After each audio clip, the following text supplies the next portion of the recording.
I would make it this far. They hated, they never believe me. Yeah, I would never drop the ball. I know I make it look easy. Yeah, Mayweather with the defense. I don't care what a critic got to say. I got them picking up the pieces. That to me, you really playing with your life. I'm about to come and run it all back. I'm the new era, about to snap back. You ain't fitting for it, cause you all cap like. Hold up, I shoot my shot, wait, hold up. I'm really about to run this scope up. Ain't got no other plans, you don't need to understand, ayy. We on overtime, you don't need to understand, ayy. You just show them how to do it when you don't know what to say. Tell me how you plan to win if you plan to play. Moving fast, already gone, yeah, but you bringing me back. Try to double cross me, dog, just let me relax. Stop assuming what we doing. Keep it moving, what we doing. Cause it can get dangerous. Cause it can get dangerous. Cause it can get dangerous.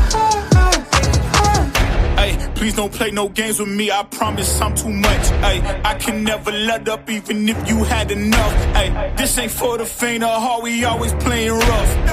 I had enough, it ain't luck. I needed a vision, I needed ambition, I needed a mission to beat this submission with no intermission. I see the collision, the crash and the distance, they coming off track, no. Now when they ask what's the motive, don't talk like the show. They all about to see what I mean in the moment. I gotta keep going, I'm shaking the dice and I'm keeping it rolling, they already know. Ain't got no other plans, you don't need to understand, ayy. We on overtime, you don't need to understand, ayy. You just show them how to do it when you don't know what to say. Tell me how you plan to win if you plan to play. Moving fast, already gone, yeah, but you bringing me back. Try to double cross me, dog, just let me relax. Stop assuming what we doing. Keep it moving, what we doing. Cause it can get dangerous. Cause it can get dangerous. Cause it can get dangerous. All right. Good morning, ATP Tuesday, Newsday. We are in the building. Clap it up. Great weekend of boxing, ladies and gentlemen. Great weekend of boxing talk. So much stuff. Things are still developing out here as they should, as they would. Boxing is doing great. Boxing in a great space, coming off a great weekend of needle moving fights that make a difference. Moses Ituma and Dillian Whyte go at it this weekend. A lot of you guys already built on it. It's been 3 days past, right? Wait, Sunday, Monday. Well, 2 days, 2.5 days past. Needle moving fights. Moses Ituma makes easy work of Dillian Whyte. I'm happy for Moses, but I was looking for some boxes to get checked in that fight. Unfortunately, Dillian Whyte didn't put up the resistance I thought he would put up. We'll talk about that for sure. But still, Moses Ituma is still showing that he is probably in the conversation for the most scariest, dominating force in the space. Naturally, you're going to want to see him step up his game. But fighters that young at 20 years old, you want to see him develop the right way. You want to see him get those rounds in, but we'll talk about it today because the reality is it probably is nobody in the division except for maybe the top 5 fighters in the division that can truly give him the rounds he needs in order for us fans to really get a good temperature on what we're looking at. I mean, look, we all got a temperature, right? Seeing him dominate somebody like Dillian Whyte, we know what Dillian Whyte's been through. We know what age he was at. We know where he's at in his career. He was kind of on his way out the door. But look, Dillian came into the match in the best shape I can remember him being in, if not maybe in over a decade, at least, if not the best shape he's ever been in, period, in boxing. But still, age, Father Time is undefeated. Regardless, Moses Ituma with the great fight on his record, we can only guesstimate and speculate as to what his next moves will be. I'm hearing rumors of Turkey Al-Sheikh even wanting to see this guy in the ring with Alexander Usyk. That might be a little bit too much to bite, right? A little bit too much, but at the same time, I can kind of understand where Turkey's coming from. We got to talk about that fight. Dominating fight. I mean, a highlight reel fight inside of the first round, just watching Moses Ituma dissect and break down Dillian Whyte and just shell shock, I believe, Dillian Whyte with the power he was able to deliver, the speed, the athleticism, really just threw Dillian Whyte off. And then, hitting him with a crazy, I can't remember it off my head right now. Was it a right hook or no, it was a left hook, right? Like right over the top of his head. No, it was a right hook over the top of his head a little bit. Some people consider it behind the head a little bit. The way Dillian was kind of curling up a little bit, those things kind of happen, but looked like Dillian just wasn't able to recover from that. And one thing about Moses Ituma, his ability to close the show, listen, the man it was masterful in the ring against Dillian Whyte, and he just makes you even more hungry to see him in the ring with some of the best the division has to offer. So now conversations of him and Ajit Caballel or Joseph Parker or even a Daniel Dubois or the top, whatever the division has to offer, Martin Bacoli, these conversations are on the table. I'm hearing rumors of potentially Jermaine Franklin being a fighter, that American heavyweight fighter that they're looking to go and make the next fight. Look, Frank Warren has his hands full with this one. This kid ready to just go straight to the moon. Don't want to hold him back, but don't want to move him faster than he needs to be moved, right? So it's going to be interesting. Salute to everybody who's in the building. I was just hitting y'all with some and talk as people are stacking up in here. I appreciate everybody in here.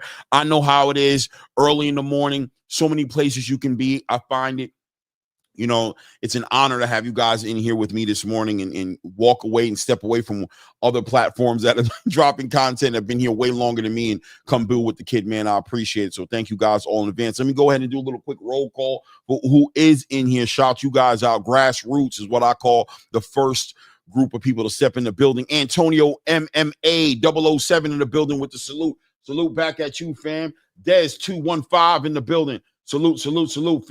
Philly in the building. What's your SOB TV? Son of a salute, Claymore. Blesses my brother. Salute back at you, man. Yeah, follow that advice, man. Everybody ring that bell. As you step in the building, take a moment to go ahead and hit that like button. Helps with the algorithm. If you haven't subscribed to the channel, obviously, probably for replay gang. Definitely. Salute to Virgil Wimberly in the building. So what's good, Claymore? Everything's good, man. Everything's good. Everything's love, man. Thanks for asking. Mine yours in the building said, top of the top, Clay. Top of the top back at you, fam. Salute. Shelton Moore, my guy, wouldn't be the show today without my brother right here, my West Coast brother right here. Early in the morning, tapping in with the kid. I appreciate you. Said Moses is nice.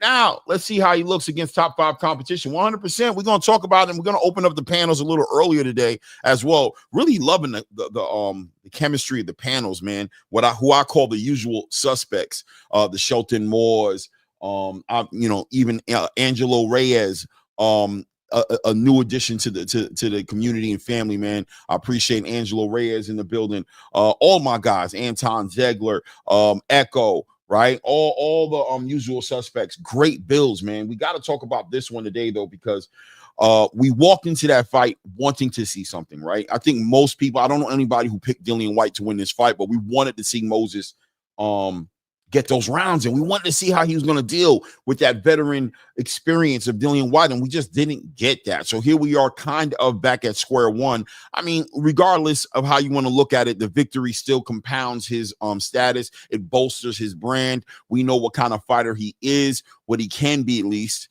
But still, we're not getting that proper test. So the question today is going to be, what would be the proper test, right? Because you got Turkey Al-Sheikh talking about throwing him in there with Usyk. I think that might be a little, maybe not right now. And obviously, Joseph Parker has earned his right and an opportunity at Usyk. But look, Usyk, regardless, doesn't seem that motivated to make any fights right now, taking his time. And I think he's earned it to sit back and say, listen, man, you guys figure that out. We'll talk at the top of 2026 and see where my head is at. So look, Joseph Parker has an option to get active and potentially make it a fight with the number 1 WBO ranked fighter in Moses Ituma, or he can take a break as well. He can relax, sit back, and wait for Alexander Usyk to get his opportunity. Either way, Moses Ituma is still going to be moved. And the question is, at this point, where do we move Moses Ituma? Because I think we do need to step up the competition. Top 10, dead or alive, or there's no conversation, right? It is what it is. Shout out to Virgil Wimberly says, Moses has superstar written all over him. 100%, man. But he's so young. You're kind of scary. It's kind of scary. It's kind of scary to see a kid like Moses Ituma, and it's hard to call him a kid, right? Because I mean, obviously we're talking about a grown man, or are we, right? He's still growing, right? There's an argument there to say that Moses Ituma is still growing in height, in weight, getting his man strength. Getting his man strength, right? Is that a reach? I mean, listen, it counts for everybody else. Why wouldn't it count for Moses Ituma? Just because he's standing at damn near 6'5" with an 80-inch arm reach and punching like black dynamite? Does that take him off of the reality of science, of genetics, that this kid is still growing, still getting taller, still getting stronger? Ugh, right? Scary. How do you move a kid like Moses Ituma, man? I gotta stop saying kid before he takes, before he takes a little insult there and comes looking for me, because I want no problem with the grown man Moses Ituma, but still young, regardless, right? It is what it is. So Moses Ituma, we'll talk about that. Open the panel up for that. Lamont Roach confirms to the boxing space he's not confident about the Gervonta Tank Davis situation. Guys, we talked about this last week. A lot of people push back, a lot of resistance, a lot of the fans of Gervonta Tank Davis. And listen, man, I understand, right? Like Gervonta Tank Davis, the eye test and what he's been able to show us, what he's able to do, I can understand being a fan of a fighter like that. To a large degree, I'm a fan of Gervonta Tank Davis, right? But at the end of the day, there are fights out there for him to be in that we want to see as fans. Some of us, not all of us, some of us are fine with what he's done so far, but still can't hold it against the people like myself who want to see him do more. But I get it, right? I get it.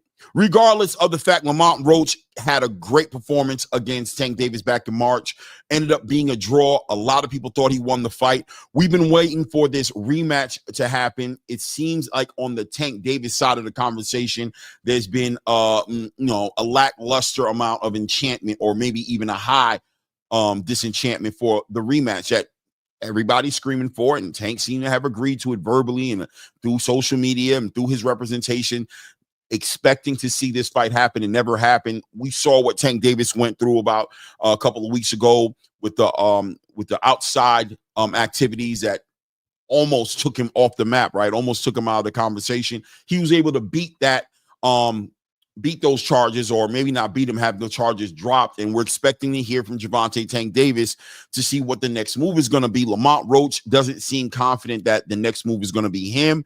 And I understand. I spoke on this last week about how Gervonta Tank Davis never did sign his half of the contract well before the domestic violence issues, right? So how motivated is Tank to make a fight with Lamont Roach, and how much can Lamont Roach bet or put his eggs in the basket of the idea that Gervonta Tank Davis is going to find is going to want to fight him next? And how long should he wait? Lamont has to build on this momentum. So conversations in an interview that just happened recently, first things first, Lamont Roach went ahead and debunked any idea of him and Tank Davis fighting anytime soon. He doesn't believe it's going to happen, nor has he heard of anything happening. Looking forward to his next opportunity. The boxing space rumbling rumors of Shakur Stevenson being interested and okay with fighting him, and Lamont Roach confirmed and said, listen, yeah, me and Shakur have spoken, and we'd love to make that fight. That fight could be next. We know Shakur Stevenson won't be back in the boxing game until 2026, according to him, according to Turki Al-Sheikh, and anybody who's standing close to him. Doesn't want to be active until 2026, wants to go ahead and nurse his hands. He's got to take his time with his hands and make sure that rehabilitation goes the right way. Sensitive hands. So he won't be active until 2026. We're in August of 2025. August, what are we in? We're August, September, October, November, December. We got 4.5 months left in the year. Lamont Roach hasn't been active since March, right? So he needs to get active. What's the fight he's going to put together? Really in a compromised situation right now, because what does Lamont Roach do next? You have Gary Russell Jr. screaming his name and wanting to make a fight with him. A lot of people thinks that would be a great fight, being that they're both from the DC area. I don't know, right? I don't know. Lamont doesn't seem interested in fighting Gary. Russell seems more interested in going up to fight Gary Antoine Russell. And meanwhile, Gary Antoine Russell seems to be focused on unifying the division, which we can all get behind, right? We want to see unifications happen in all these divisions. And, that's one thing that Gary Antoine Russell brings to the space is that breath of fresh air, the fighter who's into the titles, into the unifications, into chasing undisputed. So we're not going to go ahead and throw shots at Gary Antoine for that. But what does Lamont do? He can always go back to 130, I guess, and defend his WBA title. But against who? Raymond Ford just came off of a great fight this past weekend. It was a decent fight, right? I don't want to say it was a great fight. It was a decent fight. These are how the fights be. When you got high skilled, high pedigree fighters in the ring with each other like that, you're bound to see fights like that. Raymond Ford and Abraham Nova show out this past weekend, and in my opinion showed a lot of skills, right? Abraham Nova showing that, listen, I'm not the guy who fought O'Shaquie Foster, who took O'Shaquie Foster into I believe it was a majority or split decision fight and just fought tooth and nail.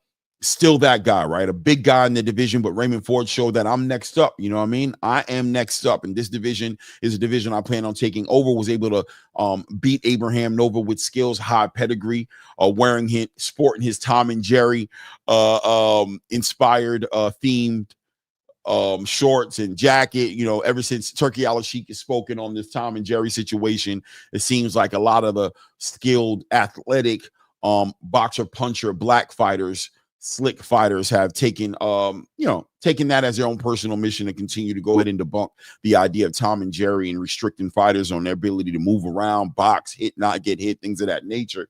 But regardless, Raymond Ford is right there at 130, looking for an opportunity off the back end of this victory. Didn't miss out, but for whatever you want to look at it as, Sugar Nunez did not make that fight happen with Raymond Ford. Raymond Ford believing that was going to be the direction he was going into to challenge for that IBF title. Back at square one, defeats Abraham Nova and wants an opportunity to become a champion in the division. Maybe Gary, I don't know, right? Maybe I was gonna say Gary, sorry. Maybe Lamont might want to come defend his 130-pound title. Who knows? I can tell you Lamont's looking for those paydays as well, right? So it's got to make money for him for it to make sense. And that's another conversation I have when I open up the panel day. I'm interested, is Lamont Roach a high ticket fighter now? Ever since that fight he had with Gervonta Tank Davis, is he a high ticket fighter? I mean, and when did it happen? Was that fight with Gervonta Tank Davis enough to put him up there? Is he the high payday for any fighter that fights against him kind of fighter? Or does he need to capitalize off this momentum, make his next fight his best fight, defend his title, make something happen? And if he's not going to defend his title, does he need to go ahead and consider vacating the title? If you're not going to go back to 130 pounds, and what are you doing with the WBA title? Raymond Ford is hungry, a little bit frustrated with the movement going on in the division. Fighters like Raymond Ford, high level, high skill fighters have to bring high reward to the table in order for fighters, champions, highly ranked fighters to go ahead and take the chance or risk, right? Risk versus reward to fight against a Raymond Ford. So he's looking to get into a title contention. Eddie Hearn has his hands filled with Raymond Ford. Hopefully Raymond Ford still stands fast and stays next to the promoter who's taken him up to this point. And the reality is, where would Raymond Ford go anyway to get a title shot? Like, what does he feel like the grass is greener and other another pastures? What does he do? You got to be patient sometimes is what you do. Your next fight will be your best fight. We'll see what happens for Raymond Ford. Also, during the weekend, we watched Nick Ball defend his title against Sam Goodman. Nick Ball, listen, man, showstopper, must-watch boxing. This light, young, 5'2", 5'3", maybe 5'4", I don't know, 126-pound featherweight WBA champion is just shaking up the space ever since he started showing out on Riyadh season. Ran it with Ray Vargas. A lot of people thought he won against Ray Vargas. He should have been a WBC champion. Turkey Al-Sheikh, so impressed with what he was able to bring to the table. Gave him an opportunity immediately after that and stuck him in the ring with Raymond Ford, where he took Raymond Ford all the way to the distance. Great fight. Fight of the year candidate, if you ask me, but was able to walk away with a split decision and become the WBA champion. He's defended his title a few times, but now, okay, you went and fought Sam Goodman, pulled Sam Goodman up from 122. Now 126 is rumbling. You got Shushu Carrington right now holding an interim title, looking to get in the ring with a Stephen Fulton to get that full title, or Ray Vargas if he's still a champion in recess. You've got Rafael Espinosa up in there showing out.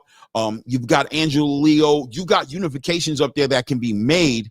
What's the next step going to be for Nick Ball? Time to shake something, right? Time to shake something in the 126-pound division, which I believe has been primed to just erupt, right? Primed to just erupt and do something great and special. I think that division is real special. A lot of great talent in that division. What's going to be the next step for Nick Ball? We can talk about that a little bit later as well. We watched David Adelaide go for it against Filip Hrgović. Filip Hrgović showing that he still has that chin. David Adelaide having moments in that fight where he was able to hurt, buckle Filip Hrgović, but wasn't able to get it across the finish line. Really wasn't able to put those punches together. I think he needs to work on that, in my opinion, right? Like the combination punches, punches in bunches, the ability to take control of the fight, because he has a lot of power. And when he's able to deliver that power, you can see in that Filip Hrgović fight how effective he can be. But when he gets reserved and starts holding his hands, what's this thing doing? What's this thing doing? So, no. Cancel. What's going on here? Okay, just making sure everything is good. All right. What's going on here?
Wow. Can y'all hear me? Mic check. Are we good?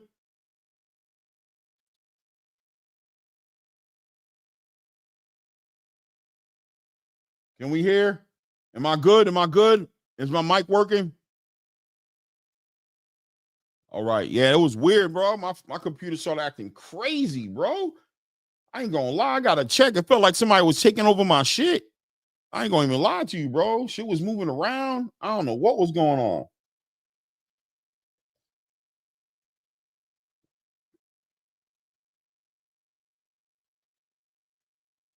I don't know what was going on, bro. I'm kind of nervous right now. I need to make sure my shit's on point.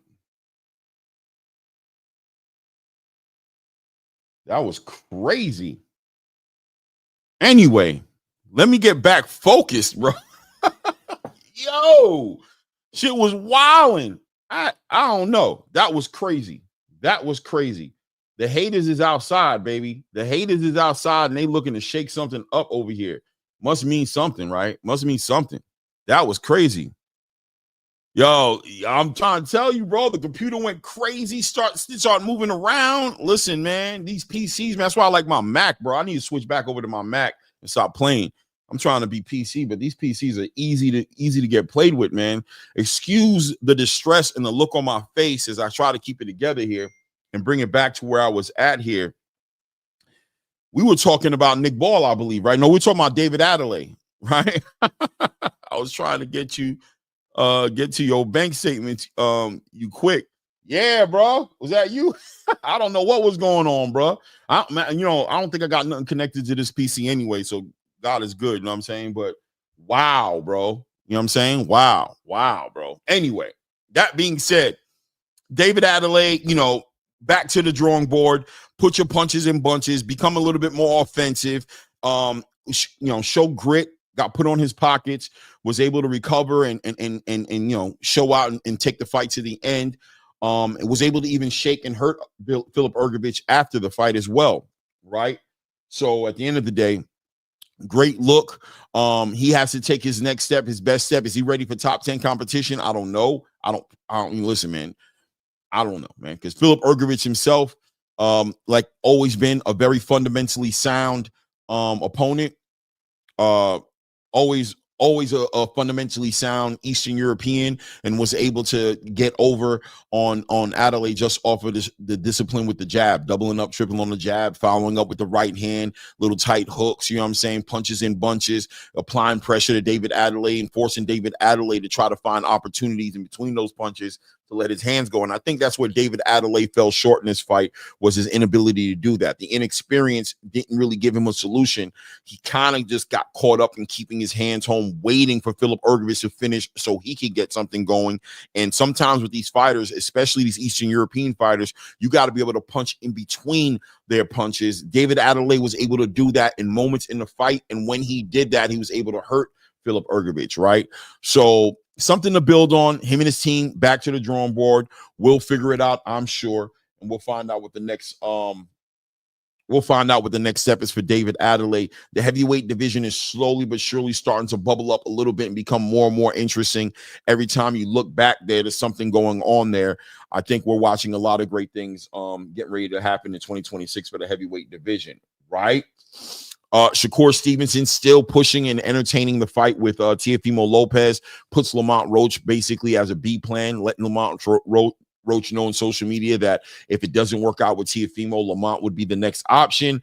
I don't know. Look, Lamont is in a compromised situation, very complicated situation where he might legitimately have to take a step back to take 2 steps forward, right? In other words, don't price yourself out right now. Don't do the Teofimo Lopez. Don't do the T.O. Don't do the T.O., right? Don't capitalize off of your best moment right now and price yourself out of activity. We're watching Teofimo do that in real time, right? We're watching him do that in real time.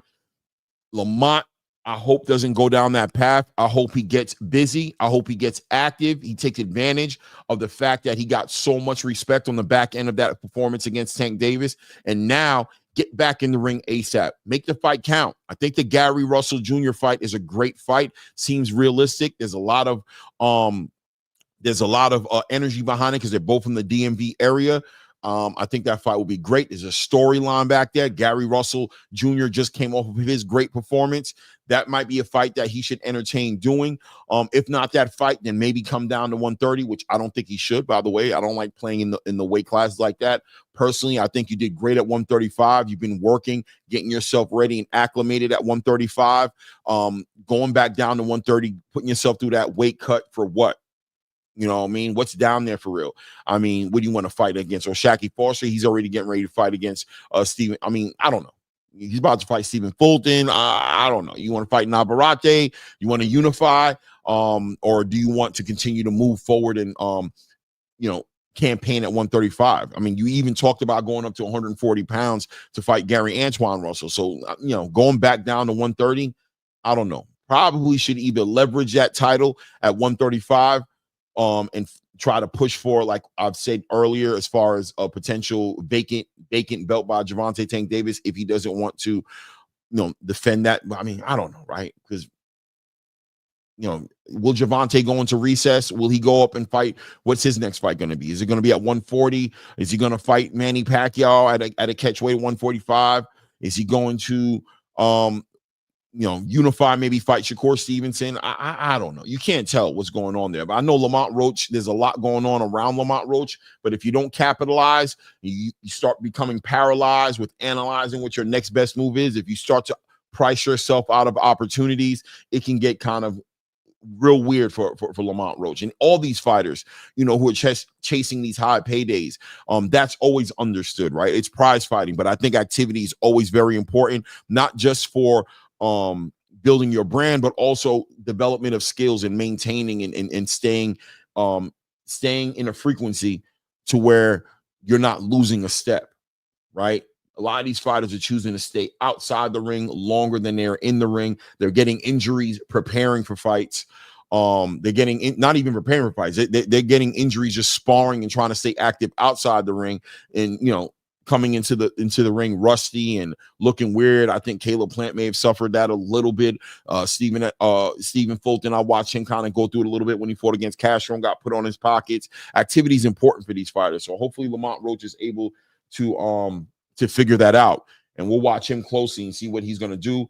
Shakur Stevenson is not getting active until 2026. He has all the options in the world right now, just coming off the back end of his Matchroom deal right now. Will he renew with Eddie Hearn? Won't he renew with Eddie Hearn? He has big fights that people want to see him in. Obviously, Gervonta Tank Davis being one of them. Teofimo being a fight that's right there. Lamont Roach being a fight that's right there for him.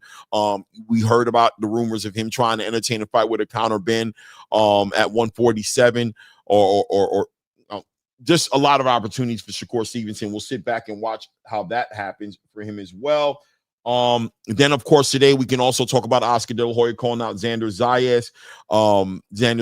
Virgil Ortiz trying to get back active, back in the conversation. Seems like the hands are rehabilitated well, now back in the media space, pushing for the biggest fights. One thing Virgil Ortiz is going to give you is exciting fights. He's going to push for the biggest fights. Never seem to be the guy who's ducking any kind of smoke. He's been in conversations of fighting Jaron Ennis, in the conversations of fighting Xander Zayas, and I believe the one that's sticking right now seems to be him and Erickson Lubin should be the fight that should be getting ready to happen.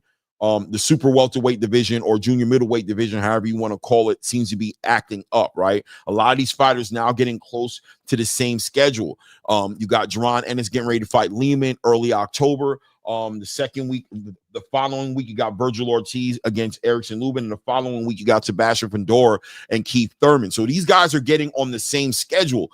Pay attention to what's going on. I think 2026 here is going to be a bust-out year for 154. 154 already one of those divisions, but the way everything is lining up with the schedule of these fighters, it looks like we're brewing for something exciting to come out of 154. A lot of unifications, a lot of big fights. Xander Zayas coming off of obviously getting his title just recently, his WBO title in his recent performance, and these champions in the making. Ennis, a champion in the making. Virgil Ortiz Jr., a champion in the making, and Sebastian Fundora defending his title against Keith Thurman. These things are brewing to be something spectacular for 154 in 2026, in my opinion. I think it's just perfect timing. So we'll open up the panel and talk about that. News also coming out of Floyd Schofield. Kid Austin looks like he's going to get active. What does it look like? It's going to be a November card, November 25th card, Golden Boy card versus who? I don't know. I'm trying to tell you guys, Lamont Roach. That's a fight right there to be made. Lamont Roach versus Floyd Schofield Jr. You know what I mean? Maybe for an interim WBA title or for a regular title if Gervonta Tank Davis goes in recess, or those guys, right? I think that's a fight right there. We'll talk about it. You guys let me know what you think about it on the panel. We'll open up all that. Let's land the plane there. I'm going to put the link in the chat. Feel free to come up here. Let's build on this boxing talk today. And of course, we got to talk about Terrence Crawford and Canelo Alvarez. Showbiz, man. It's not showbiz, man. Showbiz is just covering it. That's what his community wants it to hear about. But he's on Victor Conte's neck, obviously, debunking a picture. Now, every time Terrence Crawford drops a picture of himself training or doing something of that nature, the whole space comes down on him, right? If he shows a little definition of muscle in his arms, if he shows a little too much aggression, a little too much anything, Victor Conte, right? It is what it is. It is what it is, right? It don't matter at this point. It really doesn't matter at this point. This event getting ready to pop off in September on Netflix is going to be a big event, whether people want to accept it or not. They want to make it smaller. They want to make the fight insignificant. It's not insignificant. It's an era-defining fight. It's a huge fight, not only for the era, but also for hopefully ushering in Netflix as a network that's going to be putting on a lot of fights. And hopefully putting money into the game as boxing is becoming more and more interesting. Esports was the one who put on this fight recently. The Moses Ituma and Dillian Whyte fight card was an esports fight. Esports now in the game finding interest in it. Video games coming out. Casual fans being introduced to sport in a huge way right now. So these all are the future of boxing. The old guard of boxing is falling to become insignificant, right? The pay-per-view model, the mismatches, the plus 1,600 guy against the minus 2,500 guy. You know what I mean?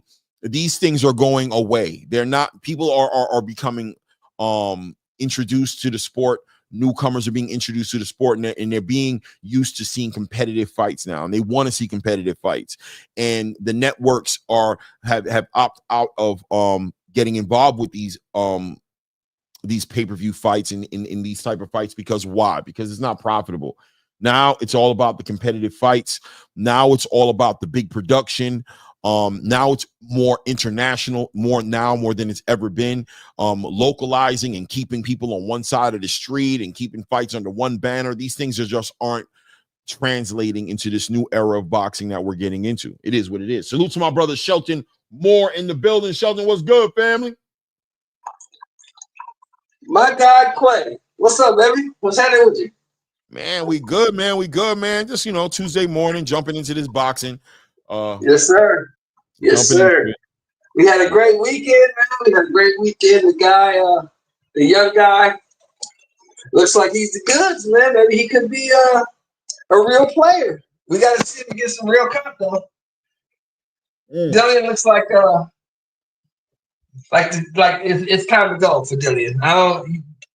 Let me get your take. What did you see? Because I don't want to sound like I'm shitting on Dillian. What did you see? I don't know. It was so fast. What could I pull from it? Do I think Dillian Whyte should retire? I wouldn't be mad if he did, but I don't think he needs to. I don't know if that fight showed his age. I think he had a bad game plan. I think he tried to be a little too patient. I think he didn't pump that jab out and get active early enough, and he allowed Moses to really get a rhythm and really let his hands go. And one thing that we're seeing with Moses Ituma is you want to smother that. You want to smother that energy. You don't want him letting his hands go and just controlling the distance the way he was, and Dillian trying to sit there and sit in a high guard and jump into like a what do you call this guard again? This one, I don't know what we call this. Is don't hit me guard. Peekaboo. That's that peekaboo guard. Right. And Moses just able to get around that. Great body campaign by Moses Ituma. I'm sorry, cross-arm. It's called a cross-arm guard. Right, that's the cross-arm guard. That's the guard that Archie Moore used, George Foreman used it, Ken Norton used it as well. Right, exactly, right. So, and I've seen Foreman use it. Yeah, George Foreman was famous for it, but Ken Norton, Archie Moore started it. He was the first person I saw to use it. Yeah. I mean, it just looked like he got caught early. That's how it looks sometimes in these fights. It's very similar to the Tevin Farmer situation to a degree. As far as, you never even got a chance to see Tevin Farmer get anything going to really judge him accordingly. He just got clipped very early.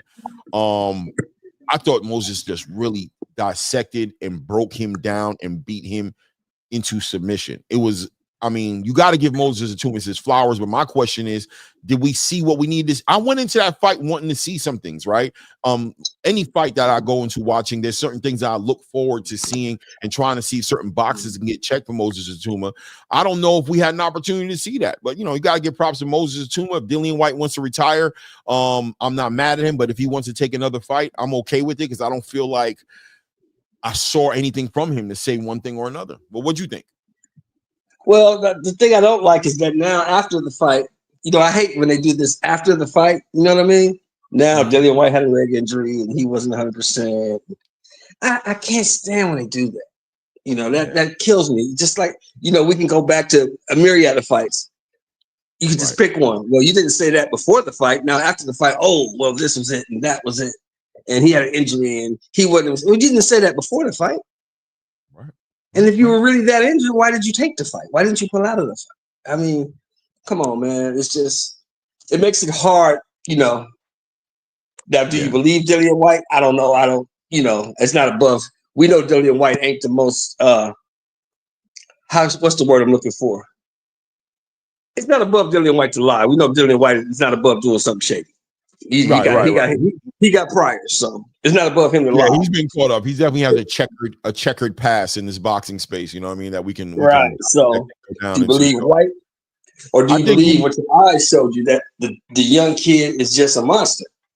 What do you believe? I'm gonna believe the kid. He's a monster, but I also feel like if you hear Dillian Whyte talking like that, then you know what I hear? I hear I'm not retiring. I'm hearing I wasn't convinced to retire in that fight because I believe I could be better. I believe that I went into the fight handicapped to a certain degree for myself, and you know that means that we're probably going to see Dillian Whyte again. You know, these fighters aren't going to communicate injury before a fight, right? I mean, Shakur Stevenson came off the back end of a victory against William Zepeda, and in an interview talked about going into the fight with injuries with his hands again.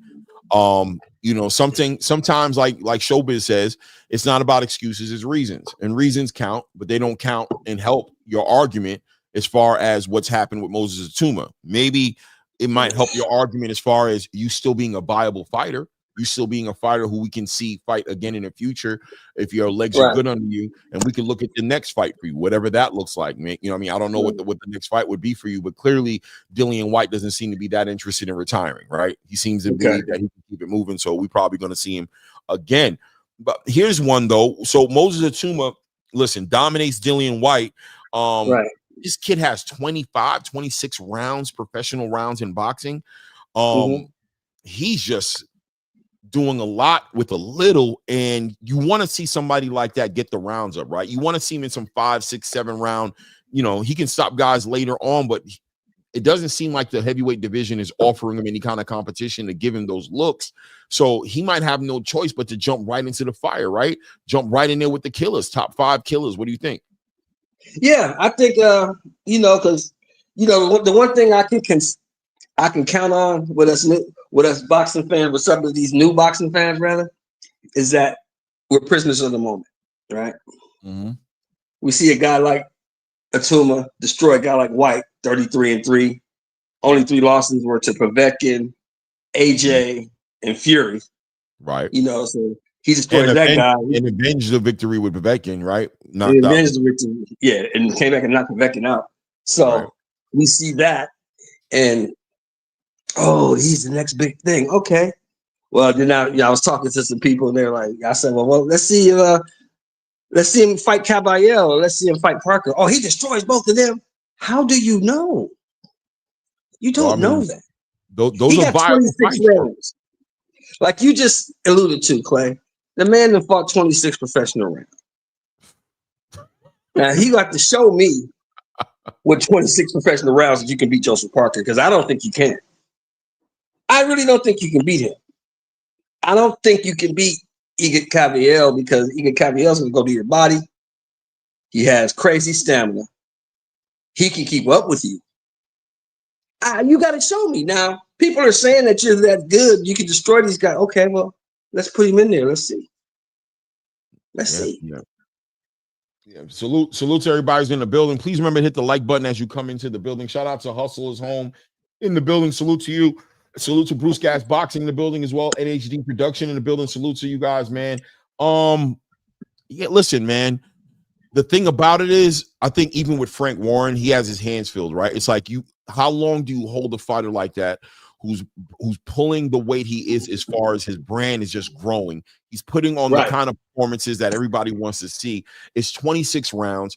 The eye test says this kid is special, generational talent, but it's still early in his career. Just because you're a generational talent, it doesn't mean that, it just means that we're looking forward to seeing you do great things in the future. But how far in the future and how close in the future all depends on the matchmaking and how your promoter wants to move you. Frank Warren's back is against the wall. Now you've got Turki Al-Sheikh in the conversation. He wants to see him against Alexander Usyk. That means there's a lot of money with this kid right now. As a promoter, do you capitalize on that? Give and let him go for it, put him in the fire, because that's what he's done. He's in a division right now that is looking for the leader of the new generation of heavyweight boxing. Let's look at the hierarchy right now. Your champion undisputed is a 38-year-old, 38-year-old Alexander. 38, almost 39, 38. Okay, 38 years old, Alexander Usyk. You got Tyson Fury, he's retired. You got Anthony Joshua, who's looking like he's on his way out. You got Daniel Dubois, who has a checkered history as far as will, and we got to talk about him as well, as he's made some big changes to his camp as well. They're looking for a young fighter to lead this new wave of heavyweight boxing with this new energy, with esports now getting behind them, Turki Al-Sheikh getting behind them. A lot of money is going to be circulating in the heavyweight division. Do you take the chance and just go ahead and allow this guy to go ahead and get in the ring with the biggest and baddest and the biggest bag that he can get, which is Alexander Usyk? If Turki Al-Sheikh indeed is serious, which he usually is, very rarely is he not, and he feels like the next fight as a promoter for Moses, is that what you take? Is that what you do? You say F it at this point and say, let's go ahead and roll the dice? Well, let's look at the history of the sport, right? Mm-hmm. In 1964, okay, had Muhammad Ali really fought anybody? And he fought Sonny Liston? Talk about it. Talk about it. I mean, he ain't really fought nobody, right? So right. They put him in. The only way they could find out was to put him in there, right? I mean, yeah, you throw the dice. Listen, I'm with you. The way I feel about it is, I don't see an argument to go against it. He's watching everybody. He watched Dillian Whyte. I mean, if he's so curious and you really want to know if he's good or not, put him in there with somebody good. Yeah, man. I say it ain't get gotta him right be in there. It ain't got to be Usyk. You can give Parker a shit ton of money. Give Caballero some money. But does Parker now let's look at the risk reward, right? I mean, the reward is there. Obviously, if Turkey wants to get behind it, but for somebody like Joseph Parker, for example, who's lined himself up to be the next fighter to fight Alexander Usyk and potentially see a bag north of 50 million, right? To fight Alexander Usyk. Does he risk that and get inside the ring with a young, killer, hungry fighter like Moses Itauma? I mean, Joseph Parker's already been champion once, correct? I believe he was. I believe he held the WBO title or WBA title at one point, right? Because he's been champion once. He's had the belt. So, do I take the chance? If you gonna give me 15 or 20 million that I was gonna make from fighting Usyk, of course I take the chance. Okay, eventually that's what it's all about. Yeah, you take it, but I hear you. I'm 33 years old. I'm 33 years old, and I've been around forever. Joseph Parker been around since he was like 20 years old. He's been around for a long time. 100%. So if I got a chance to make the same bag I was going to make fighting Usyk, why not?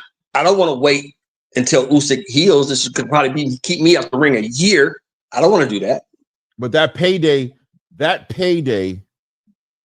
is not going to be the same, right? Like, it's just not. If he fights Alexander Usyk, he's going to make 50 plus million because Usyk is going to make plus million. He can make like 15, about 15, maybe $20 million, right? Right. That's what I'm saying. If Turkey wants me to fight this guy, because Usyk has already asked me for the extension because he's injured, right? Right. If you want me to fight this guy, you got to make it worth my while. To give up, to potentially give up my title shot, you got to make it worth my while.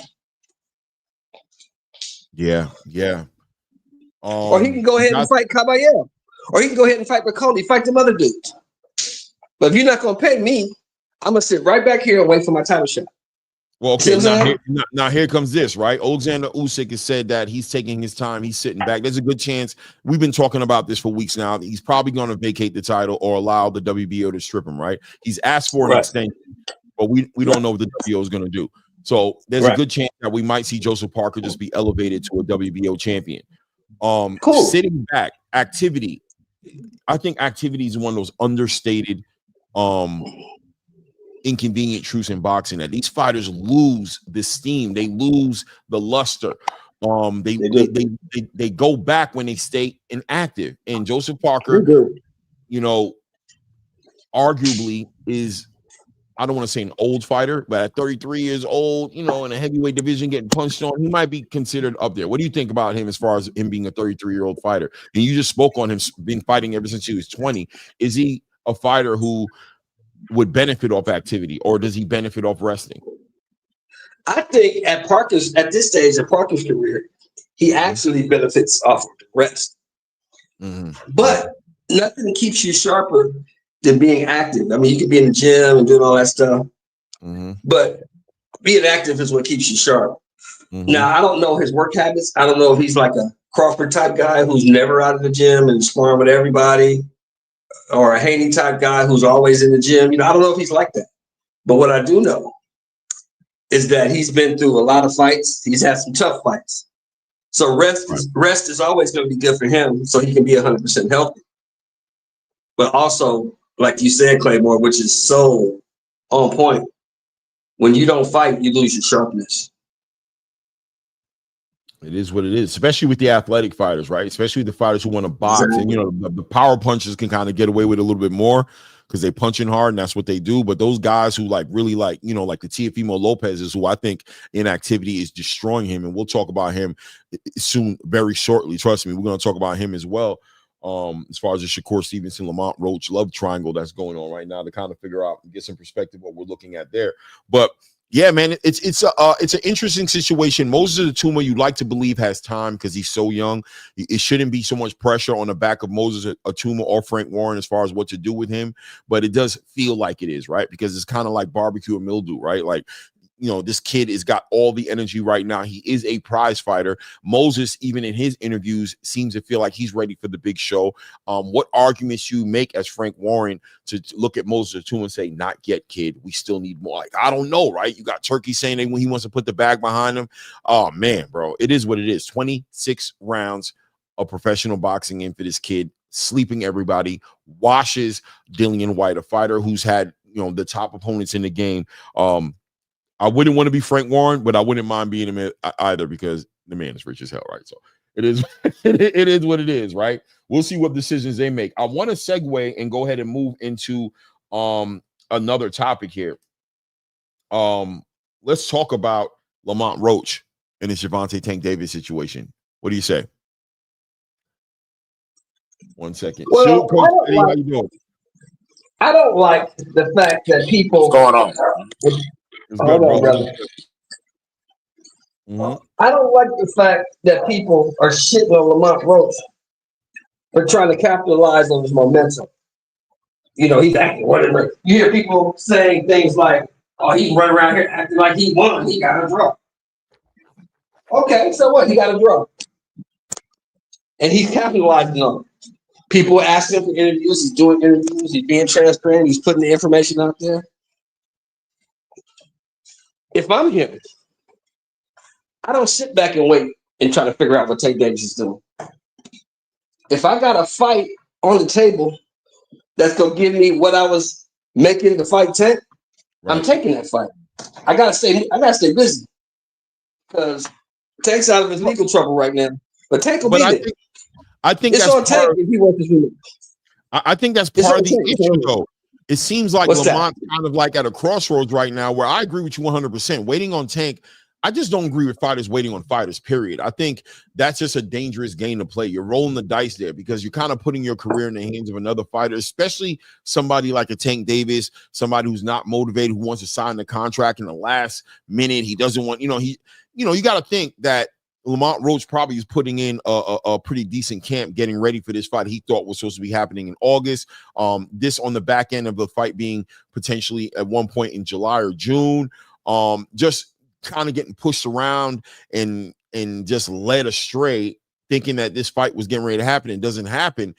You know, the resources, the money, the time, the nutrition, everything that you put behind, you know, Coach Eddie probably speak on it a little bit better as far as getting ready for a fight, just to find out that this guy is not even interested, won't even sign the contract to confirm a date so that the fight can also get some press or you know what I mean, promote the fight, give him an opportunity to make the fight as big as possible. You don't want to see him waiting around, but here he is coming towards the last quarter. We're getting ready to jump into the last quarter of 2025. And he's looking to be active. He does an interview. He says the Gervonta Tank Davis fight doesn't look like it's on the table. He's open to making it happen, but he's not really convinced Gervonta's going to get involved in that. He allowed time to go by. Shakur Stevenson says he's not coming back until 2026. And on top of that, seems to be in the midst of some sort of like social media negotiation between him and Teofimo Lopez making a fight. And clearly that would be the bigger fight for Shakur to get involved in. So Lamont would have to wait for Shakur, who's open to fight him, but is like, look, Teo is going to be on the you know, triage says T.O. is the first one to go down. So if you wait on Shakur, you're doing the same thing you're doing with Gervonta Tank Davis. You're just waiting around. You got to stay busy. What's a fight that makes sense for Lamont Roach? I like the Gary Russell fight. It is what it is. But I think he's caught up in a situation right now to where it's like he wants to capitalize. But as I stated earlier in the show, is he a high-ticket fighter all of a sudden because of a good fight that he had with Gervonta Tank Davis? Where does he get that money from? He said it himself. Gervonta is the bag. The money is there for Lamont Roach in the right fight. Not all fights are going to get him paid. I want to take a moment to go ahead and bring in Coach Eddie and HLD to salute you. HL, how you doing, family? Good morning, my man. Good morning, everybody on the panel. HL, I want to give you props. Your mic has been A1 the last 2 times you've been up here. You figured that thing out. Salute to HLD for figuring out that mic. Yeah, brother. You came in right. Years, bro. Man, bro. I didn't know you could sing like that, bro. Sounds great, man. Right on tune. Salute, Coach Eddie. How you doing today? I'm good, brother. I want to address the Tank. I know we kind of moved past Moses, so I don't want to backtrack. So well, you can speak on Moses real quick and then segue right into Tank. We'll wait on you. Go ahead. Okay, yeah. So with Moses, a guy like him, man, if I'm Frank Warren, I'm rolling the dice. I put him in with Usyk. I'm gonna tell you why, because the loss doesn't hurt his career, first of all. But he has everything to gain and nothing to lose. He kind of reminds me of like a Mike Tyson in the sense that he's coming on at a good time with a heavyweight division. It's kind of everybody, the top dogs are getting a little bit older. So now he can get the guys like Mike Tyson came along. He beat the Jesse Fergusons. He beat the Pinklin Thomases, those type of guys right now. Because that's what I would consider Dillian Whyte, like a Pinklin Thomas type of guy. And he went out there and he smoked him. You know, so you put him in. He had everything to gain, nothing to lose. You know, he's punching good with both hands. He's riding on a lot of confidence. So hey, I like the kid, man. It's good. We need a young guy because to replace the guys that are getting a little bit older. Second, with Tank and Lamont, I think this really shows the more of who Tank really is. Because most of you guys, when they had a tight fight or a close fight, or the fans may have thought they lost, they ran it back. Floyd, when he had tight fights, he ran it back. Roy, when he had a tight fight, he ran it back. Andre Ward, when he had a tight fight, he ran it back. And it just Tank, the fact that Tank doesn't seem like he wants to run it back just speaks to who he is. And you know that he has a whole network of YouTube channels, defense lawyers, you know, on his case, so he can just be like, I don't have to run it back because the public perception is that you know, it was a fluke. I'm better than this guy, so I roll the dice anyway. So he doesn't want to get it back. But personally, as a fighter, it seemed like he would want to get it back. But I'm gonna land my plane right there. No doubt, no doubt. HL, man, how you doing, man? How you feeling? First of all, HL, how do you feel about Moses Ituma's performances this weekend? Going into the fight, I don't think anybody figured he would not win the fight, but what do you think about that first round dominating KO of Dillian Whyte and Moses Ituma as far as you're concerned in the heavyweight division at this point? Nothing. Yeah.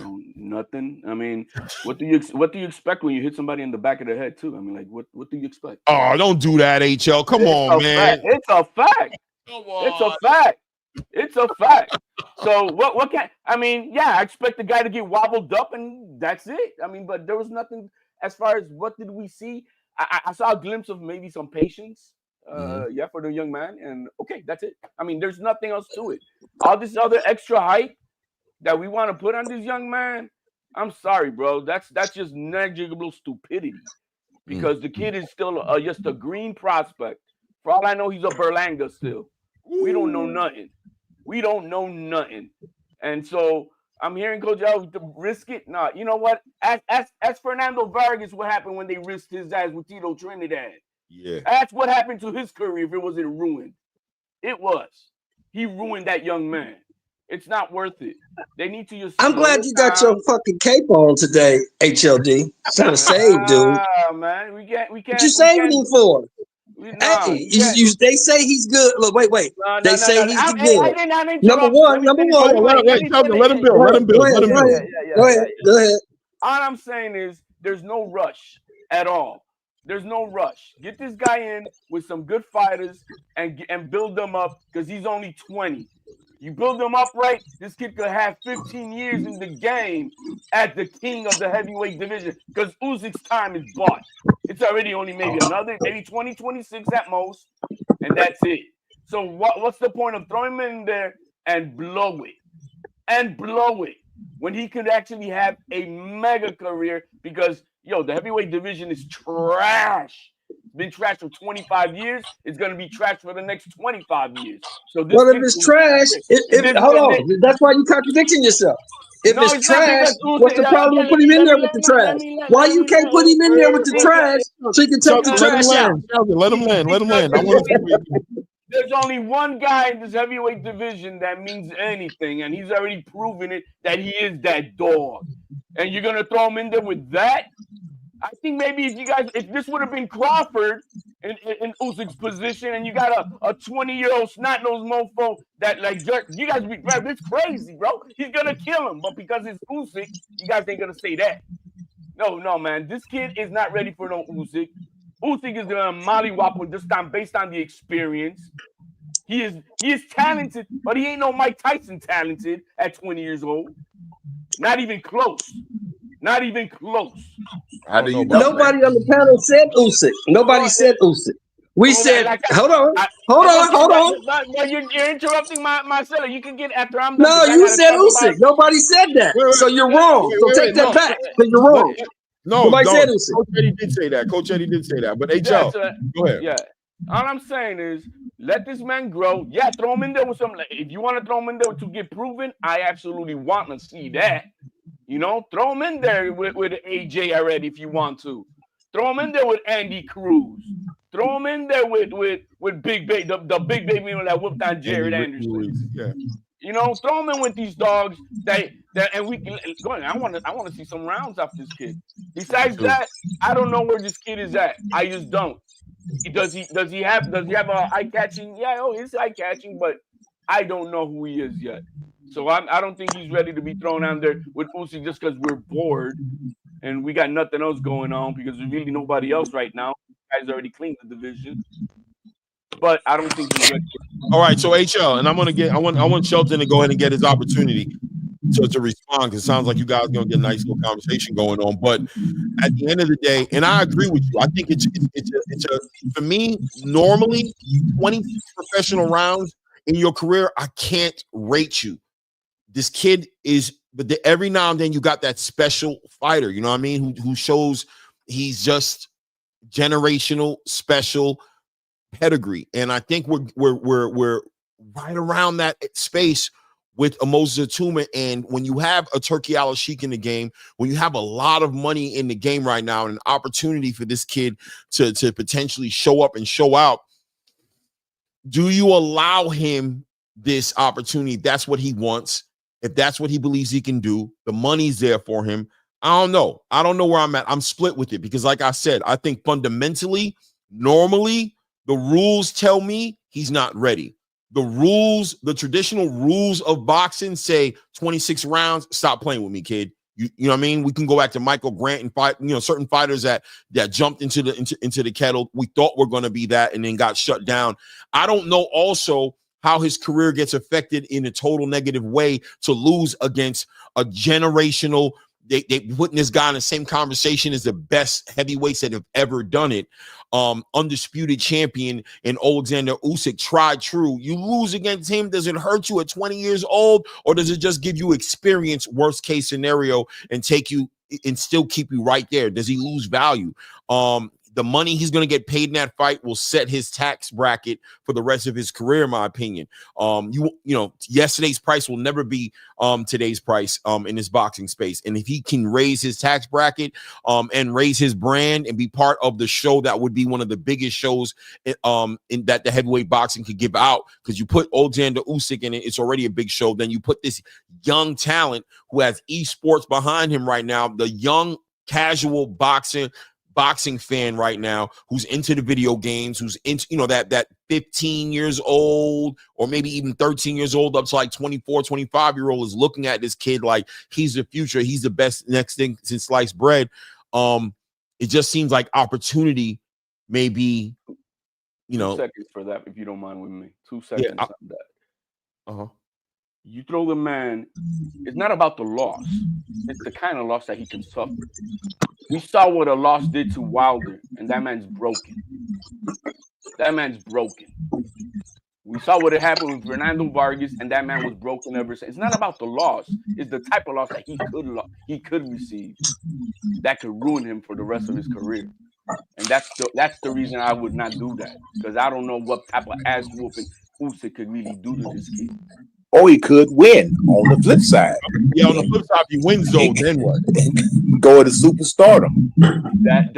This man, hold on, HLD. This man is ranked number 1 in the WBO. He's the number 1 ranked contender in the WBO. When you rank number 1, you can't go backward. You can't fight the Jermaine Franklins of the world.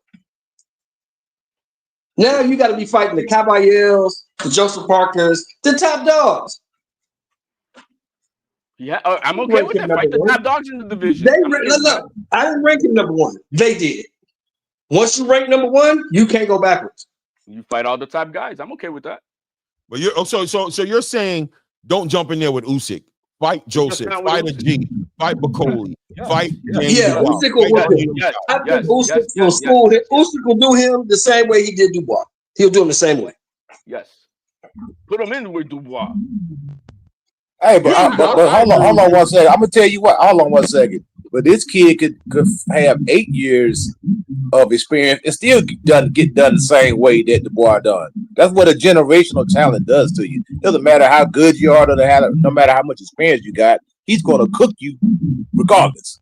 So I say you go for it. Yeah, you know what I'm saying? You go for it. But at 20, he's at the same level as the Dubois probably right now. So imagine with 8 years of experience, he's going to be a lot better than Dubois, the type of guy that could probably beat Usyk. Or he could have 3 or 4 losses on his record too, the 8 years. That's what I'm saying. You don't know, man. Yeah, you don't. No, I agree. I agree with Coach. You don't know. Every now and then you gamble. The question is, and the only people who really know about this gamble and how good of a gamble it is going to be Frank Warren. It's going to be the people of Moses Ituma's team. It's going to be Ben Davidson. By the way, I want to give Ben Davidson his flowers. Yes. You got to get his guys flowers. And one thing about Ben Davis, he's such a young trainer, but I think he gets a lot of flack for like with the way Anthony Joshua performs and things of that nature. And I think he's a great strategist. He builds good strategy, but I think him and Moses Ituma could be the perfect team, bro, because it looks like Moses Ituma is able to execute the game plan. And I think that's where him and Anthony Joshua separated, where he built the game plan. He tried to prepare Anthony Joshua, but I think Anthony Joshua is who he is, and trying to change him into being something he wasn't able. He didn't have the aptitude to properly execute a game plan that Ben Davidson put out there. It looks like him and Moses Ituma have a synergy that I'm very interested in seeing come together, to the point to where I would say, Ben Davis, if you're watching this, you should just be training Moses Ituma and say F everybody else. In my opinion, it should just be you and Moses to the top, bro. Take your time with that kid, develop him, and put him where he needs to be, man, without a doubt, man.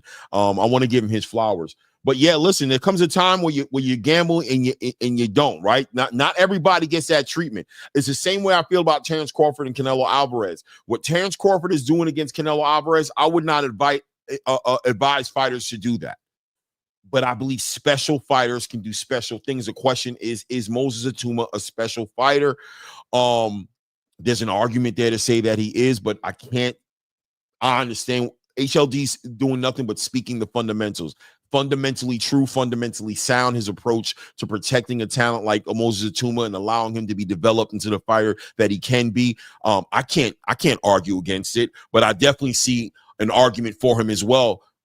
If you think he's special, if Frank Warren knows what you don't know, HLD, if Ben Davidson knows what you don't know, I mean, you're hearing Andy Lee talking about sparring sessions between him and Joseph Parker that went crazy, where Joseph Parker doesn't look like he came out on the good side. You're hearing a lot of fighters. You see Tyson Fury stepping up and saying, this dude is him. People who have shared the ring with him and know talent, who are in the game, see him and say, this kid is going to wash everybody. You got that type of energy building up behind you. Got that kind of momentum. It's hard. It's hard to tell him no. With Fury with a grain of salt because he got his ass whooped. So, I mean, I wouldn't. It is what it is. Bottom line is he got a buzz. The risk versus, you say the tax bracket, $10 million is not enough for him to risk it. $10 million is not enough. 30 I don't know what the number is. How much would the number? What number would be enough? 30. Hold on one second. Can I say something real quick? Like, you talking about risk? 30. You put this kid in there with Agate. Coach, hold on. HL, just real quick. HL, he gets a 30. Let's say he gets a 30. That's generational type of money that he might never even make in his career. So you gotta take it, right? Right. 10 million, I think he could do that anyways. So why, I wouldn't risk it for no 10. But 30, he ain't got no choice. Now we're talking, hey, it's you got a lot of fuck you money with that right there. You know what I mean? That's a lot of fuck you money with 30. So let's go in the middle, and I'm gonna let Coach Eddie have it. 20 million, and he thinks he can win, and he's confident, and you see his talent. 20 million. I wouldn't. I'm not going to tell you. Oh no, you shouldn't have taken it. Right? I'm not going to say that. All right, Coach Eddie, go ahead, man. Go ahead. Yeah, I'm just saying, like, every time you in a heavyweight boxing match, it's always a risk. Let's say you go in there, you fight Agate Cabial and lose to him, because that could possibly happen. That dude's dangerous.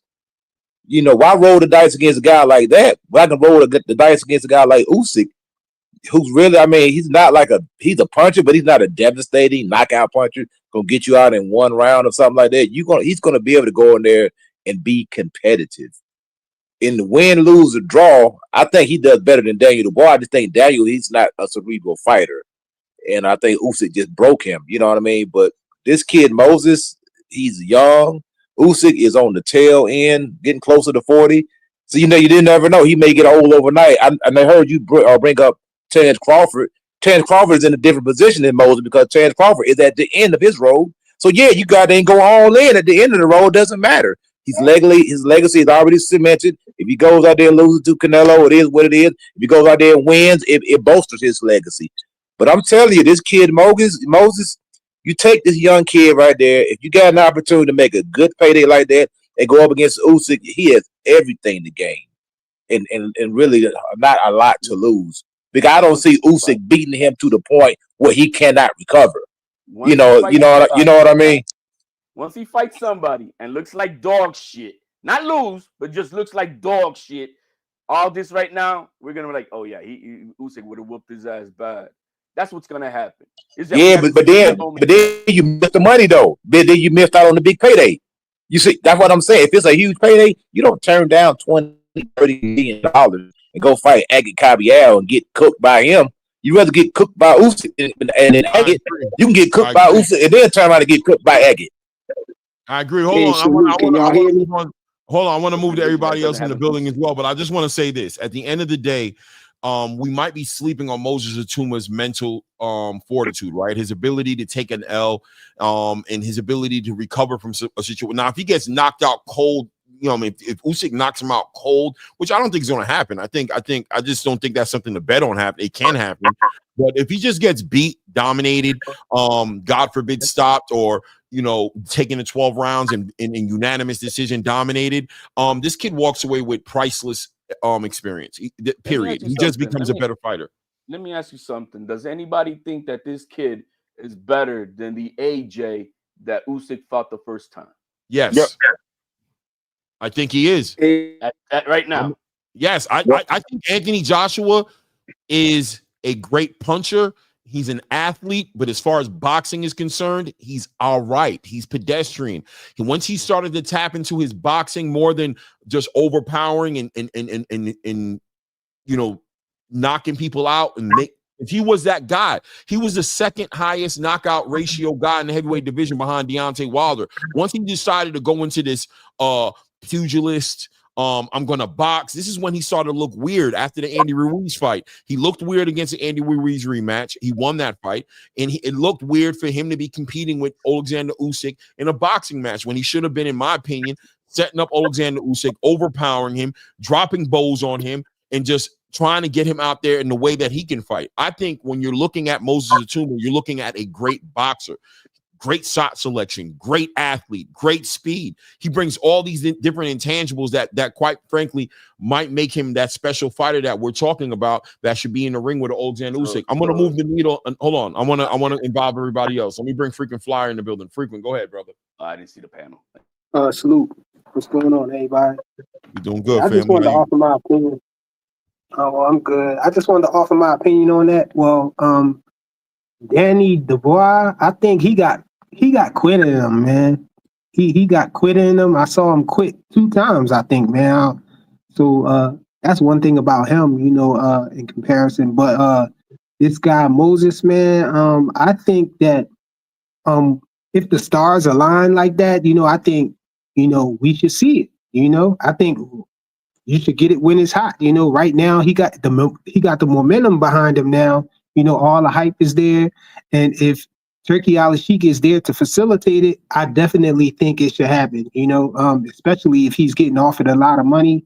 I don't think that it will be wise for him to choose not to take the opportunity, because he could go out there and lose, to somebody else, and then it'll screw up the whole chance, of him getting this big payday. Life-changing money, I think he need to hop on it now, and I think we should be able to see that. I would want to see it. I like it. Ray Davis, what's good, family? How you, King? I'm good. Salute to everybody on the panel. Salute to you, Clay. Listen, my brother, let me tell you, I understand what Coach Eddie's saying. I understand what Flyer's saying. I understand what Shelton's saying. I heard what HRD said. I understand. But we have to understand what this really is. This is a jackpot. This is lightning in a bottle. We're missing the whole understanding of what Ituma is and what he brings. That athleticism and that like mental patience that he has, the shot selection, it means something. Yeah, it's at a level of a Dillian Whyte, but Dillian Whyte's no scrub. Like, we act like he's a scrub. Yeah, he had 1 loss. Yeah, he's a little older. He's a little tender. But guess what? Usyk's older too. We're missing that point. Usyk is I don't count him out. I never count Usyk out, but it's not about if Ituma can beat Usyk. It's if Usyk can last with Ituma, right? Not to mention if Usyk can drag him into deep waters, because that's the only thing I see that can hurt Ituma in the fight with Usyk. Getting past the 6th, 7th round, so we can see how he lasts in deep waters. See if he can take the athleticism back to the 12th if he has to. Other than that, I think we got. I would actually favor Ituma in that fight slightly, not by a lot, slightly, because experience does help. So I'm not going to take everything away from Usyk, but I do think Usyk's athleticism is on par. But I think he's slowing down, man. I think he's being very selective of who he's fighting. And if this is the opportunity for him to get a really, really good challenge, the reason why this comes up is because it's the challenge for Usyk. No one has been a challenge for him yet. And this would be a fight that would be great. And Ituma has nothing to lose, because if he does lose, he still has 20 years to make up for it, right? He's 20 years old. I'm sorry, 10, 15 years, whatever. It could be 20. Heavyweights go a long time. But he has time to make up for it. Whereas Usyk only got one shot. You know what I mean? You got to get your shot at Usyk while you can, and this is an opportunity for him. Let him have it, man. Ain't nothing wrong with that. I agree with some of the things you're saying. Some of it, like I feel like Usyk hasn't been picking though. I think he's gone through the heavyweight division and fought nothing but the best the division has to offer him. He's not stylistic. Yeah. But I think that styles make fights, and I think when you get in the ring with Alexander Usyk, if you're a boxer, it's going to be a very difficult fight for you to win. I think if you're a boxer puncher, your chances go up exponentially. I think Moses Ituma brings that power, and he brings, I think, an underrated boxing pedigree that I think people might be sleeping on. And I think with the combination of Ben Davidson back there working the strategy, Moses Ituma's ability to execute the strategy, I think it would be a very interesting fight for a boxing fan to watch. But once again, what HLD has been saying the whole time, I'm not going to knock it because I think fundamentally that's normally how we approach these situations. When you look at a young fighter at 20 years old with 25 professional rounds under his belt, you got to be reluctant. You better be sure you're making the right move. If you're talking about throwing him in there with a generational talent like Alexander Usyk, he better be special. Because if he's not, you might live to regret it. I can't knock it. I can't knock it. Let's not forget that Usyk. Go ahead, Fire. Oh yeah, I was gonna say I got a feeling you about to move the needle again. I just wanted to offer this little last piece before you move it. But normally a person, with the accolades and everything and the prestige of Usyk, they wouldn't really they wouldn't give a guy so green, like him a shot. But that's the beauty of having Turkey in the game right now. He can make it worth their while. Throw a big bag at him and, it has him ready to do that, something like that. We wouldn't normally see that. So that's the beauty of having Turkey in there. Another reason why I think it should happen, and we should be happy that it's happening. Something rare that we really wouldn't see without Turkey being in the game. Exactly. And not to mention that, on top of that you have the opportunity for Usyk to really get beat in this fight. And the reason why you have the opportunity for him to get beat is if we really look down at it, Usyk's been hit before and he's been hurt by slower fighters.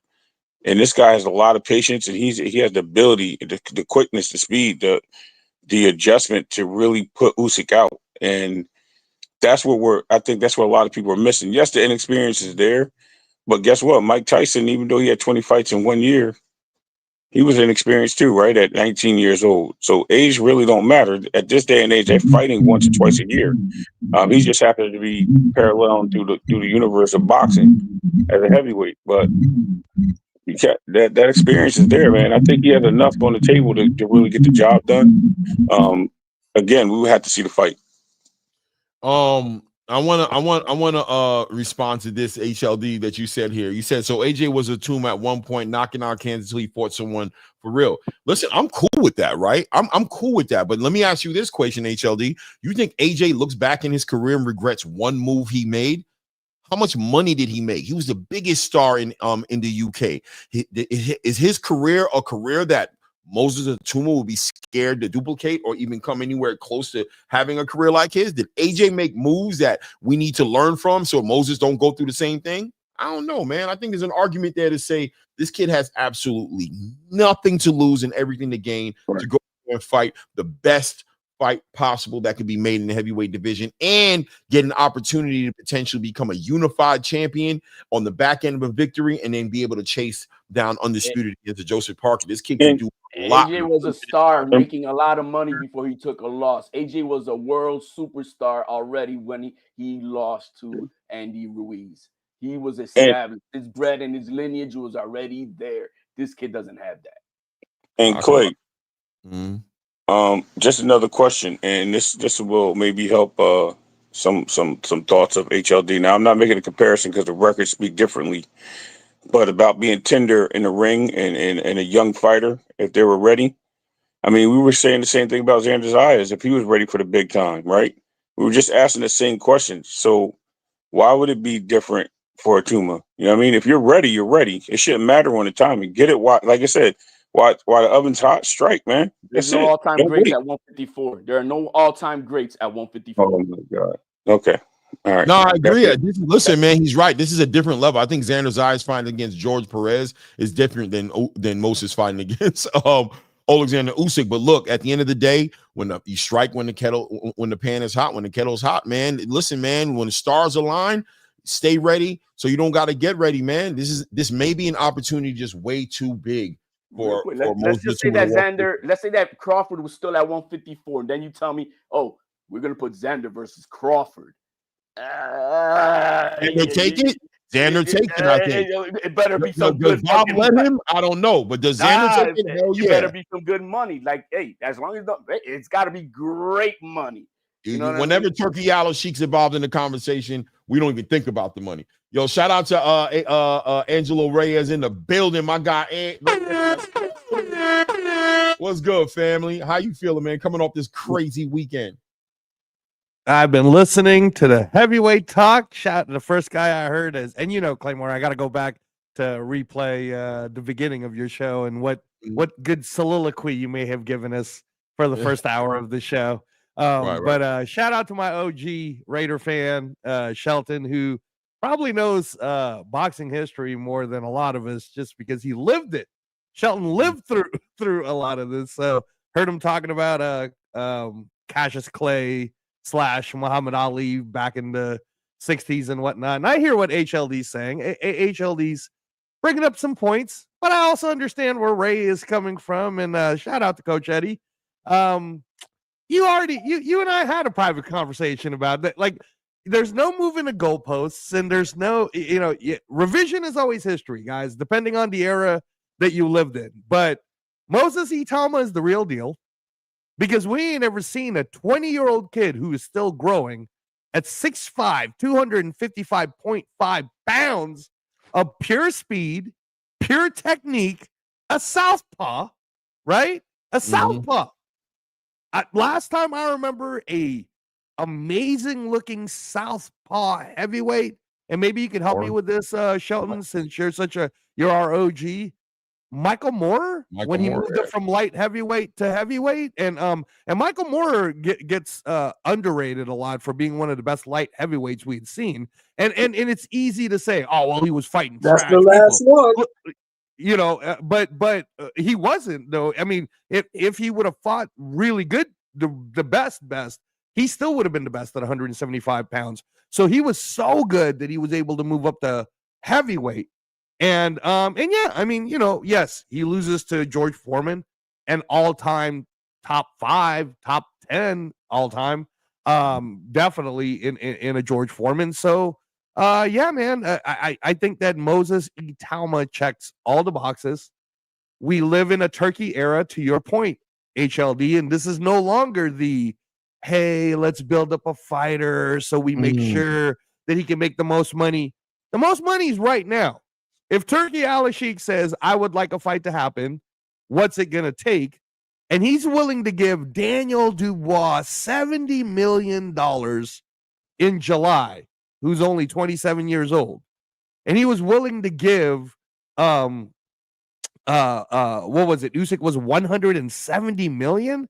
Have we ever seen these record paydays, Claymore? Never. I mean, like right, because it's not because of pay-per-view numbers. It sure as hell isn't because somehow, I don't know how Saudi's making the money back. I really don't.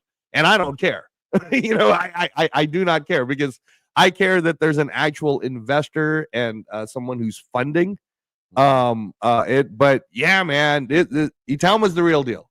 If Itauma were to fight Usyk right now, and people think I'm crazy, so you tell me, Ray, 50-50, bro. It's 50-50 right now. I don't know what's going to happen. I'm there with you. I think it's 50-50. I think Moses Itauma is an under, and it's a damn, and that's, look, in HL, once again, I'm going to keep on putting respect on your name in this conversation, because you're calling it fundamentally right. You're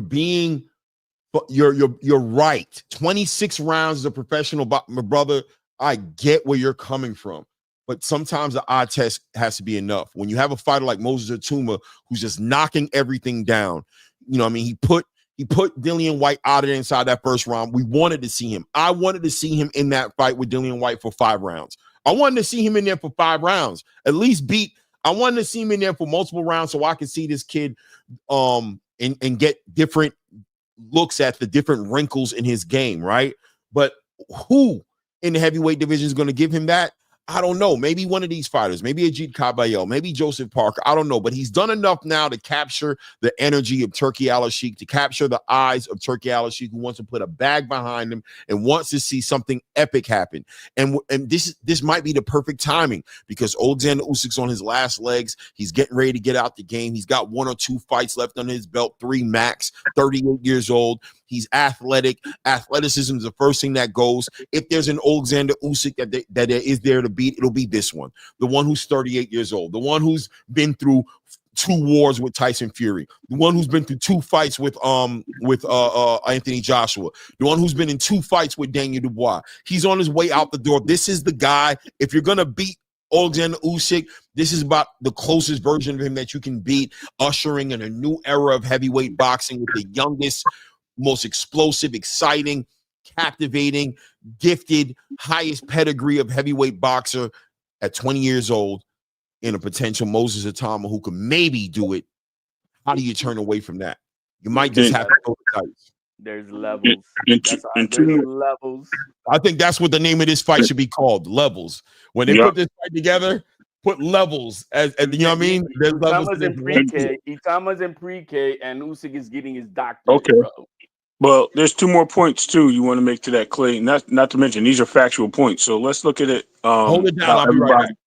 Yeah. So everybody was really out there talking to Daniel Dubois beating and defeating Usyk because they thought that this was the chance to do it. So if we were good enough to think that Dubois can beat him, a lot of people, not everybody. Let's be real here. We gave him a chance. So what's the difference between giving Ituma a chance? The other thing I want to mention is we saw an interview with Joseph Parker before this fight started. And Joseph Parker, who stated that he sparred this kid, gave him the nod and the win and said it's going to be over. He knows what this kid brings from just sparring with Ituma. So we already know that this kid is the real deal. When you have another championship type caliber fighter being interviewed live as the fight's about to happen and telling us how good he is. So the eye test is real. When you have a guy like Parker sitting there telling you that, you got to look at those things that are great points. If the money's right, like we were saying earlier, the money's right, like big time money. Okay, go ahead, take it, risk it for the money, not because you think you're gonna win.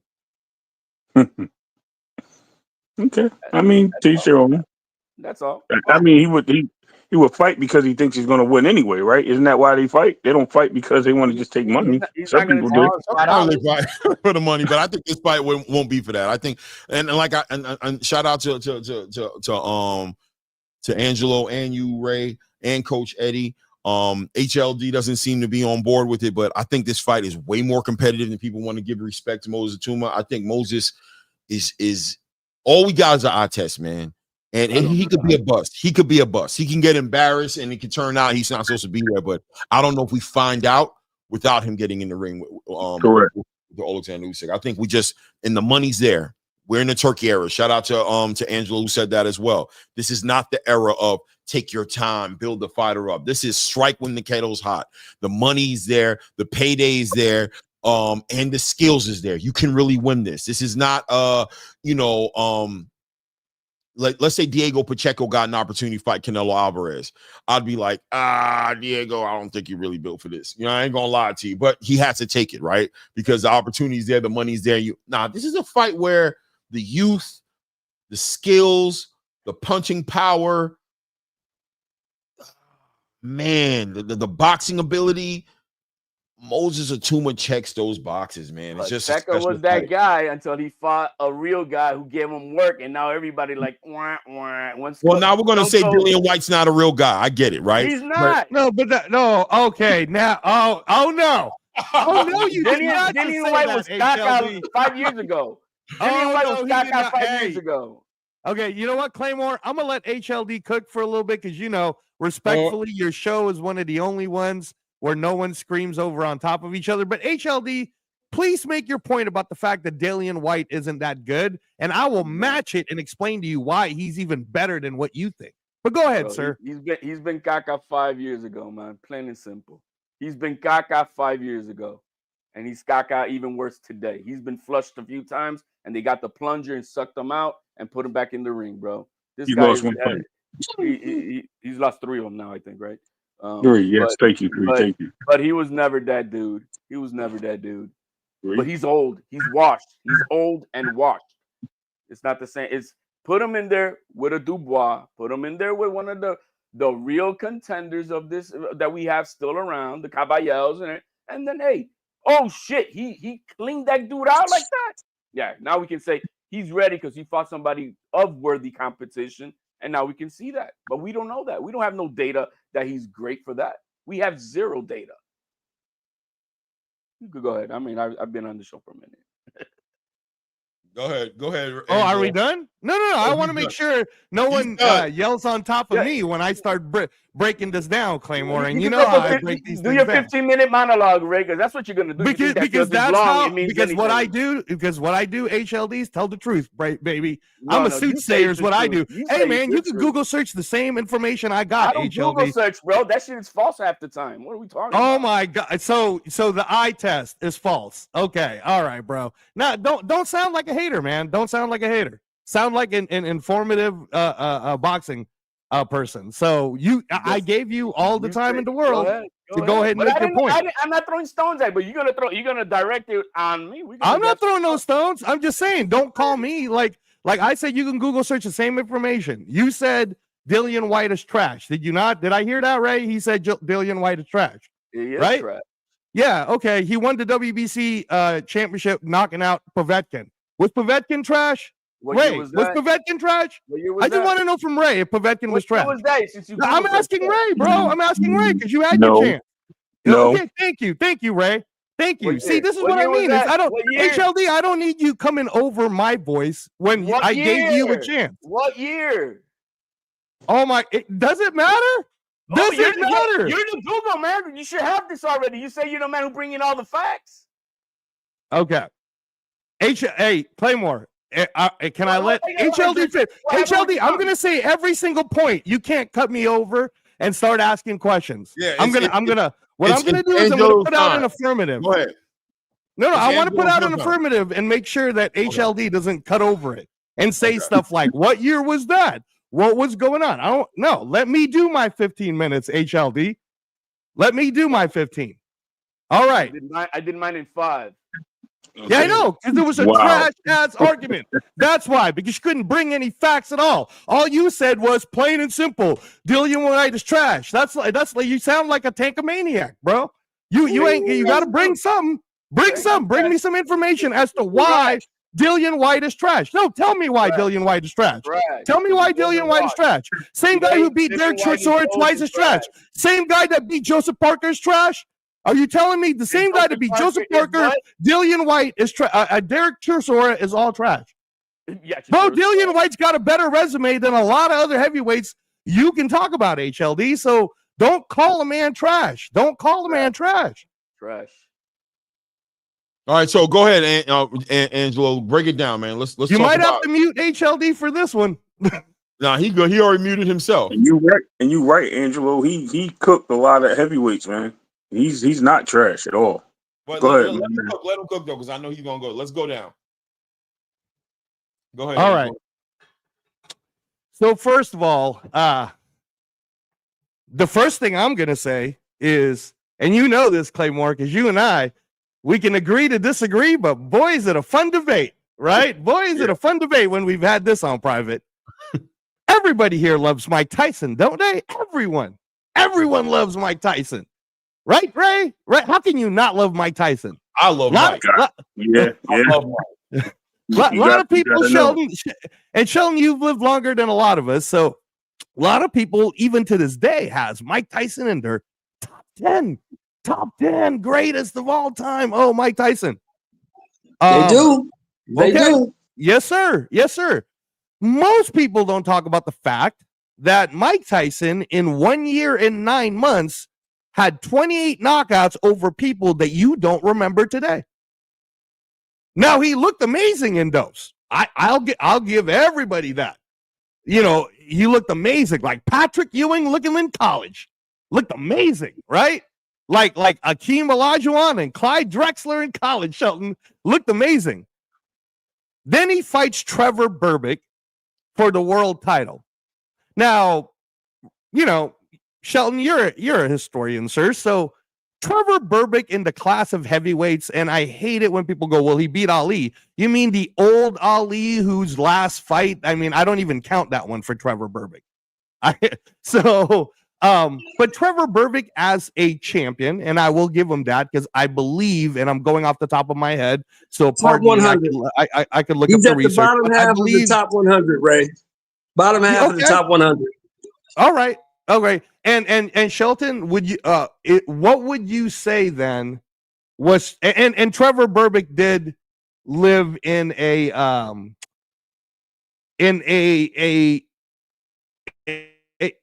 pretty good slash okay heavyweight era, depending because then there's the Tyson part of it. But what would you say was his biggest win? What would you say in terms of Trevor Berbick's biggest win? Probably Ali. Right? Ali was super nobody old. really heard of Trevor Berbick until he fought Ali. He was there, but you were more looking at the guy ahead. Thomas. You might have been looking at the guy from Louisville who was like Ali. You know what I'm talking about? The guy with the flat top. You know what I'm talking about, Clay? The heavyweight. Ray just can handle it. He fought forever. Cut him off to agree with him. That's the only time he can handle it. Hold on. Oh God. You say he looked like Ali? He was from Louisville. He had a hell of a jab. He had no pop, but he looked like Ali. He wore the white trunks with the black stripe. He tried to do everything Ali did. Greg Page. Okay. Greg Page is more known than Trevor Berbick.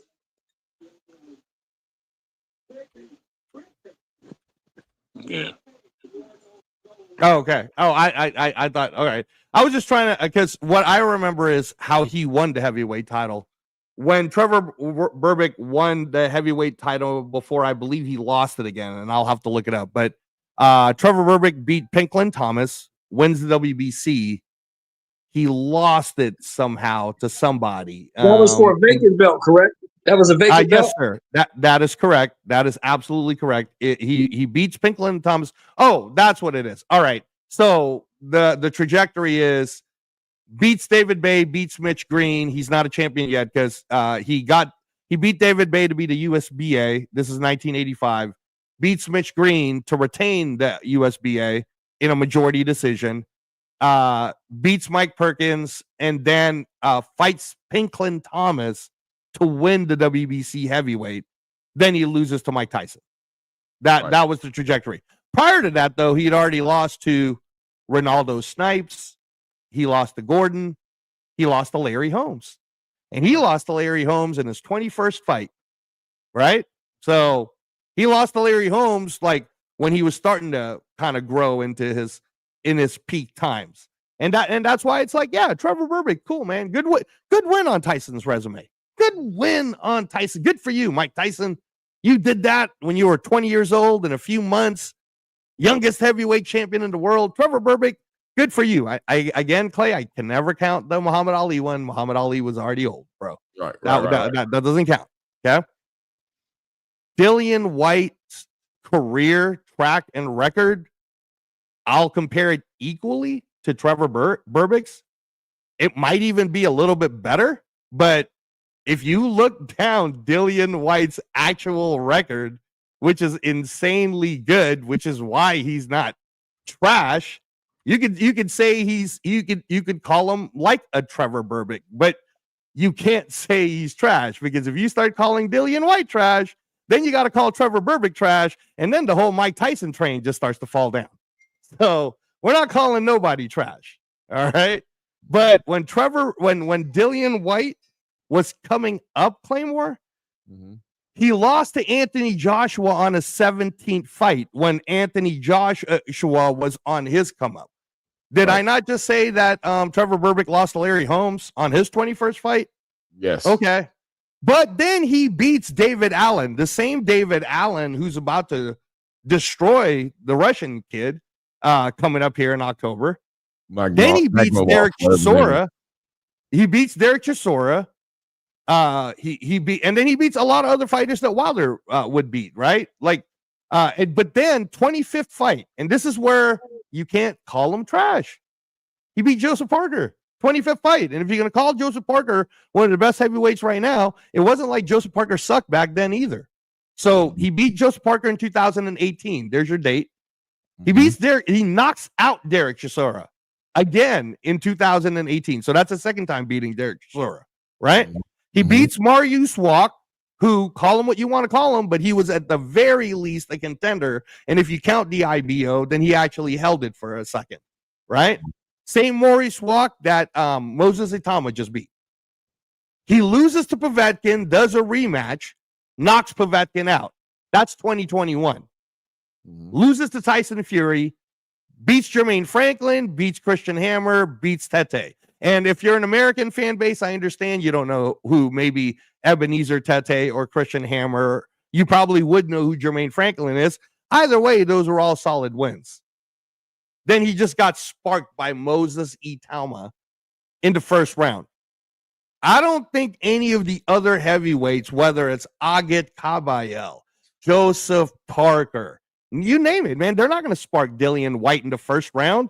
If him and Derek Chisora were to have a final fight right now, which they probably should, he's not sparking him in the first round. So to say that Moses Itauma isn't ready now, that's just a false narrative, because he is right now the Mike Tyson of this era.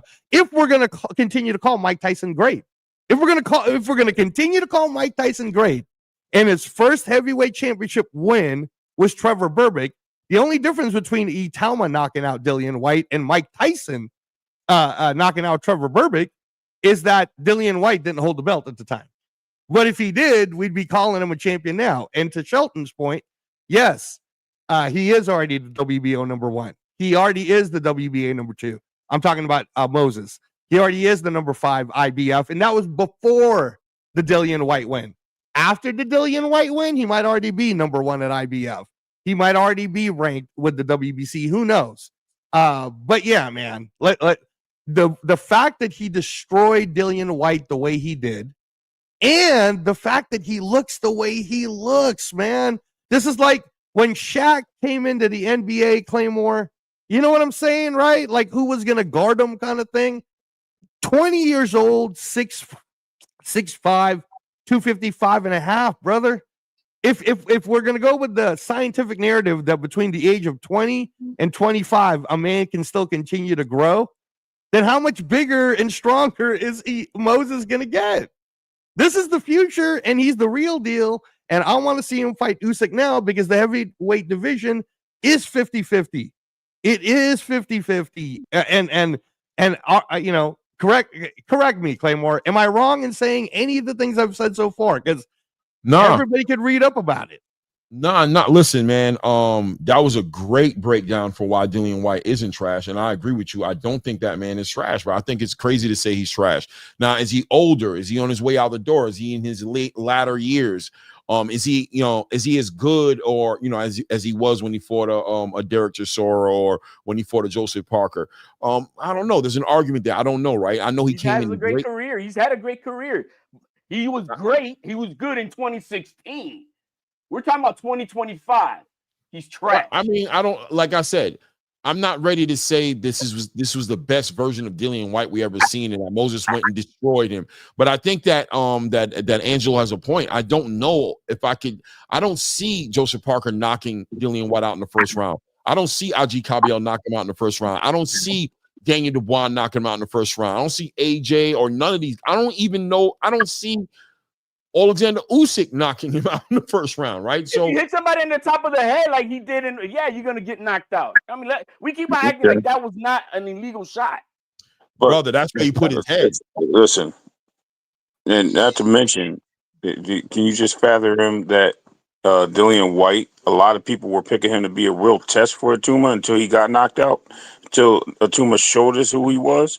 That's the question we really have to think about. What do we think going into the fight? Because going into the fight was not the same energy that we have after the fight. Not at And all. I think a lot of people are just mesmerized by this guy's skill set. And if you're not on board, then you're gonna miss the train. That's all I gotta say. Regardless if he beats Usyk or not, this is the opportunity. Yeah, I think. Look, we watched Joseph Parker hit Martin McCauley on top of the head with a weird shot, and it put Martin McCauley down. But we're gonna give Joseph Parker all the props for that victory. Nobody's questioning Joseph Parker's victory over Martin McCauley. I've questioned it, right? I've said, "Yo, that was a straight victory," but I thought that that Martin McCauley was winning the fight until he got hit on the top of the head. I thought he was beating on Joseph Parker. In this fight here, Moses Ituma steamrolled him. I mean, it wasn't just one shot. I mean, the shot on the top of the head, you can call it what you want. Man, the kid was letting off these crazy combinations. The shot selections was nasty. The body work was crazy. Dillian Whyte was out of his element, bro. Outside of that shot that landed on top of his head, Moses Ituma dominated that man, bro. He broke him down from the beginning of that exchange all the way into the end. I mean, this was beyond a shot hitting him on the back of his head. I'm sorry. I cannot dismiss everything that happened in that round and turn it into that shot that landed in the back of his head. I mean, he destroyed him. I've never seen Dillian Whyte curled up like that on the ropes, curled up like that, trying to find air and being drowned, held underwater until he finally had the way he fell out. It wasn't even like he got knocked out cold, bro.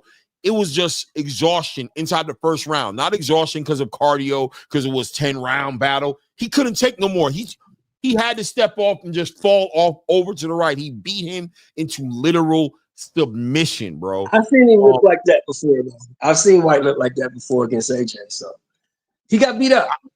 Yeah, he got beat up. He got beat up. I mean, against AJ, I've seen him put hands on AJ as well. But when it finally went down like that for him, it went down like that. But he fought AJ.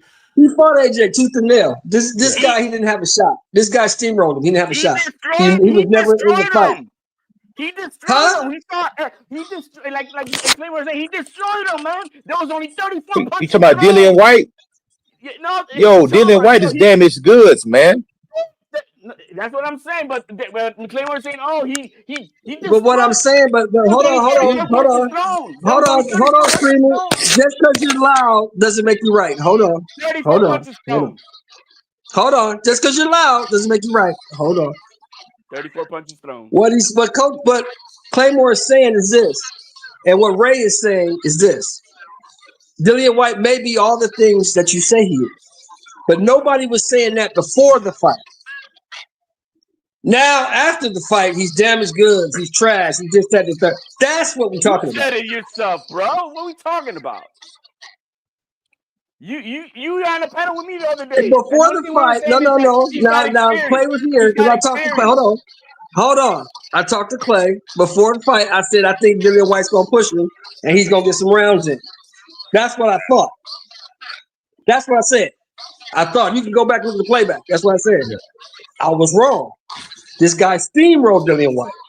Now, does that mean he'll steamroll Joseph Parker? No. Does that mean he'll steamroll Caballero? No. But he steamrolled Dillian Whyte. Let's put him in there with somebody and see what he really got. Because that 159-second fight, for me, I'm not speaking for you, Coach, Ray, nobody. But for me, 59 seconds don't tell me nothing. Yeah, I think there's an argument there. I don't think there's an argument there for Moses Ituma to not take an Usyk fight if it's on the table for him. You don't walk away from that. The money's too great. He believes in himself. There's no reason for him to doubt himself just because of space. This is a fight where him, Ben Davison, and Frank Warren, if they're on the same page, move forward and make it happen. But at the same time, I don't mind seeing him in there with Ajit Caballero or Martin McCauley or Joseph Parker or Daniel Dubois or whoever else. Go ahead. I think those fights are legitimate fights and likely fights. You know what I don't want to see him do? Fight Jermaine Franklin. But you know what I'm saying? Because if he goes there and he washes Jermaine Franklin, which he very well may wash him, what does he get from it? What does he get from it? At this point, you're just risking your money with every Let's be fight clear. that you It's a take good that's fight to not watch. against I'm one going of to these watch top it. I dogs. think everybody's going to watch. It's not that saying it's a bad fight. We're all going to watch Itauma versus Usyk if that make it happen. It's not like we're saying, oh, that's a shitty fight. That's not it. We're just playing fanager at this point. Is it a smart move? That's all I'm saying. Is it a smart move as a fanager? You know, trying to be a I manager of think the it is a game. smart move. I think it is, man. I just don't think it If hurts the him. money is right, yeah. What up, The money family? will be right. It's Turkey, bro. We know the money's gonna be right, bro. It's like that's not even a question. Just quoted Google that about 70 million was What's up, Dubois and guys? 13 stuff that was fake. So I mean, like, no, it's not no 70 million. It's not It no don't gotta be 70, it could be 20. It could be 15, 20 million if it's It's worth life it. changing regardless. But Yeah, it's this not kid putting ain't out got more players HLD. out This here. kid ain't got no money. He don't have no money. So 20 Yeah. million is a lot of money to him. Please. 15 he million, can make- 10 million is a lot of money, man. Not to can make mention that he's along so the young. line. He's Can y'all gonna, hear yeah, me? I hear you, we hear man. you. Hold on. We hear you. Okay. Cool. Not to Hey, mention Claymore, he somebody's has a mic coach- has a feedback for some reason. I don't know whose it is. If you want to I'm gonna mute say right people now. and let Anton or whoever talk, I don't know who it is. Let me think. Some talk. Mic check. It's somebody. They went mute. Whoever it is went mute. All right, but it is what it is. I'm gonna bring Anton in. That was the coach. That's Coach Eddie. Oh, Coach Eddie. Okay. Whoever it is, I wanted to speak because I do want to move it on to this Lamont Roach conversation. I want to talk about the Lamont Roach, Shakur Stevenson, Teofimo Lopez extravaganza, and then I want to get into this 154. Shout out to Angelo who sent this over to me on Instagram and put it together. Oh, and yeah. brought it to light. Yo, these guys are on collision course right now, and in the junior middleweight or super welterweight division, whatever tickles your fancy. They're on a collision course to make some real things happen in the space right now. You're talking about a week apart from each other. You got Jerron Ennis versus Lima October 11th, and the following weekend you got Virgil Ortiz versus Erickson Lubin. Then the following weekend you have Sebastian Fundora going against Keith Thurman. They're right on the same schedule. They're right on the same schedule in a perfect space to make 2026 a crazier, dare I say, crazier year, or the crazy year we've all been asking for and believing that we've been gypped and haven't had an opportunity to see in the super welterweight division. I'm dying to hear what you guys think about that as well. But let me let Anton build on what he wanted to build on, because I know he wanted to say something, and then we can get into this Lamont Roach Tank Davis conversation, and then we can jump right into this super welterweight division conversation after that. What's going on, guys? Assalamu alaikum. Wa alaikum salam, family. Wa alaikum salam, brother. Crazy thing is, the last time I was on this panel, Reyes was here, Sheldon Moore was here, I believe HLD was here. I think I told you guys that Moses was going to stop Dillian Whyte. I hope you guys made some money, because I did. I literally said that up here. I said he was going to stop him. I gave him 2 rounds, but he stopped him in the first, so which means I got an early payout and went to bed. Or took a nap. But I don't really know about all of that illegal punching or whatever. Dillian was out of his element. He was playing mind games that whole week leading up to the fight. He tried to basically intimidate Moses, and none of that stuff worked.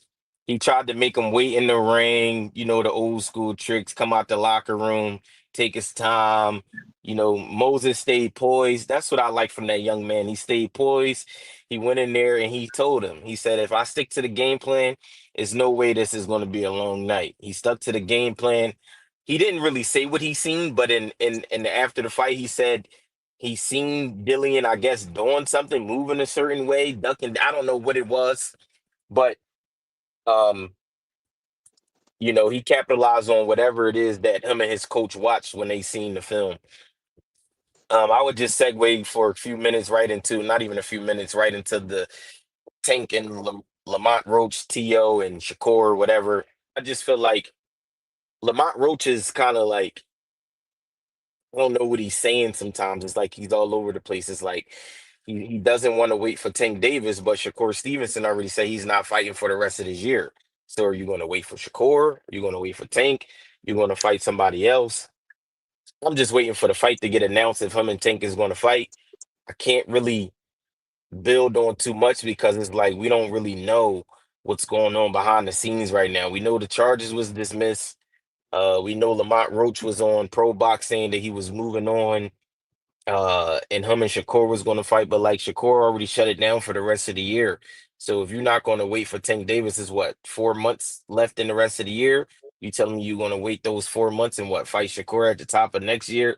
It don't really make sense to me. Like nothing is really concrete right now. So I'm just waiting for them to come out and announce if the fight is happening this year or next year. I don't know what's going on. I'll let you guys build on that. I'll be listening, and then I'll probably have something to say when we come to the 154 division. No doubt, no doubt. Mm. Yeah, I'm interested. I'm interested in what everybody thinks on this situation, because I think Lamont Roach is in a weird situation. I think he does need to stay busy. My question is this man going to price himself out of activity? Does he believe he's this high-paid fighter now that he's supposed to be paid no matter who he fights against, or does he understand that the Gervonta Tank Davis opportunity was a great opportunity, but the reality is you probably are just a little higher than you were before you got in the ring and Tank? And we watch fighters do this a lot as of late, sit here and try to starve the game of their presence and won't take the fight unless it's the right price point, and things of that nature. Lamont could literally be pricing himself out of activity, and that could maybe be the worst thing that this up-and-coming fighter could do to his career. Or waiting on Gervonta Tank Davis. How long do you wait on Gervonta Tank Davis when he won't even give you a contract, right? Like, what do? You just wait on him to just call you? What do? You're not Tank. Tank can do this. You can't do the same thing. So interesting situation that he's in now, and all the points that Anton hit on were correct as far as Shakur Stevenson's schedule and these fights that are there to be made. I think Gary Russell Jr. is a legitimate fight for him to make, but I don't know how he feels about money wise. The way he responded to Gary Russell Jr. calling him out kind of sounded like he felt like the money wouldn't be right, and I'm just kind of wondering, is he that yet? I don't know. Like, how do you guys feel about that? Well, he can't think that, because you got to remember he only made $700,000 to fight Tank. He didn't even make $1 million. Right. And Claymore, so he can't mention. Oh, sorry, he can't price. I was just going to ask because I don't know. Yeah, he can't price himself. I'm saying that Claymore's point. I'm saying to Claymore's point, he can't price himself out because he ain't made no money yet. The big money he got is with Tank. With everybody else, you're still the guy who made $700,000. So, right, you're gonna take it. This is what we offering. Do you want it or not? He can't price himself out. Go ahead. No, I was just going to ask. I was just going to ask the question, and you guys would know this more than me because I hadn't heard. But did Lamont Roach say anything publicly about the fact that he's still the WBA 130-pound champion and he could still go back down and defend it? Did he already say he's moving up? Did I miss that? He said he's not. He said he's not going back down to 130 unless he's making a certain amount of money. That's why I'm bringing this conversation up, is because he's talking a lot of money talk. Like, every time something gets brought up, it's money talk with him, and I'm confused. His meal ticket is the rematch. His meal ticket is the rematch. He didn't have a meal ticket the first time around. His meal ticket is the rematch, and that's where he's going to then make maybe $2-3 million.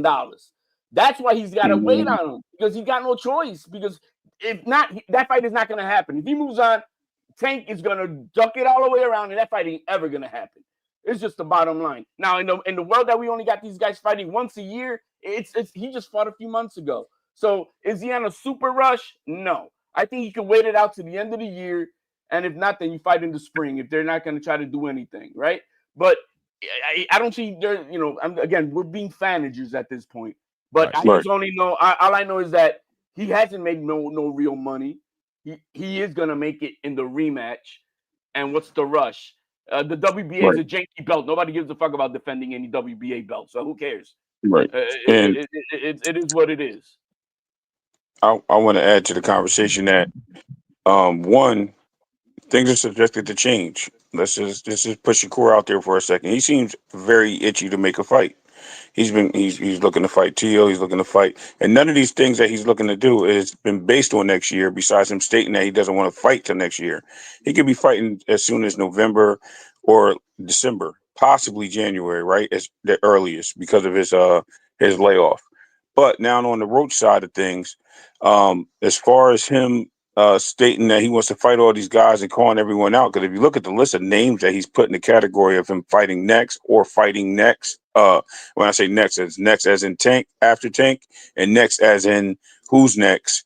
The terminology is to force Tank's hand, to say, hey, Tank, yo, I want this fight. And if you're moving that slow, then you know what? I'm putting my name out there, and I'm putting other people's name out there that, one, you're leaving these guys alone. You're not calling these guys out. And these are basically the guys that are in and around your division that you would want to fight, right? That people want to see you fight.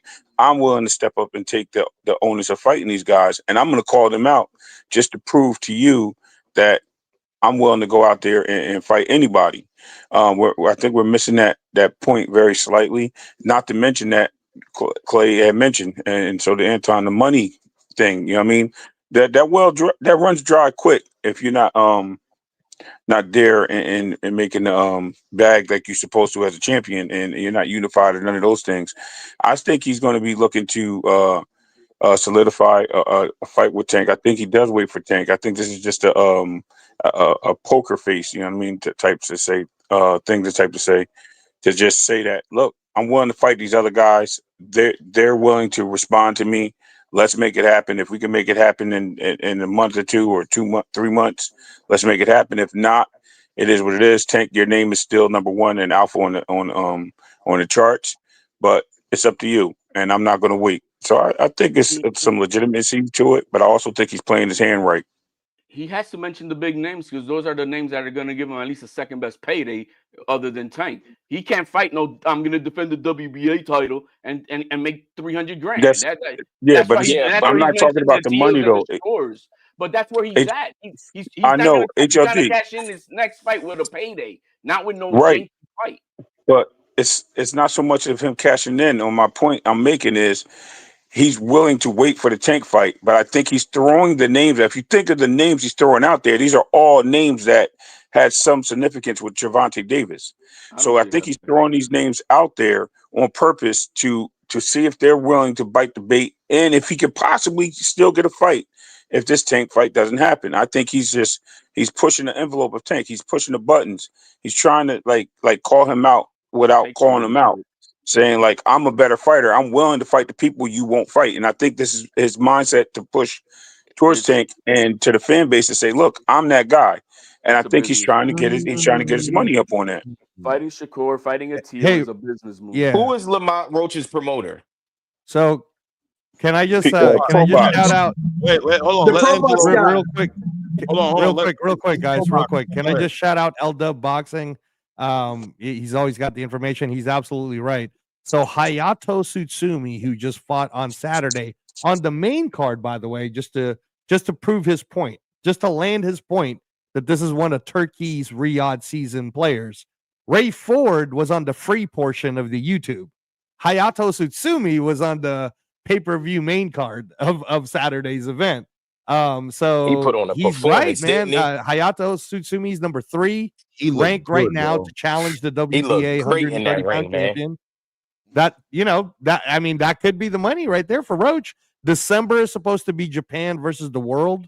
That's what Turkey's been talking about. The relationship between Saudi and Japan.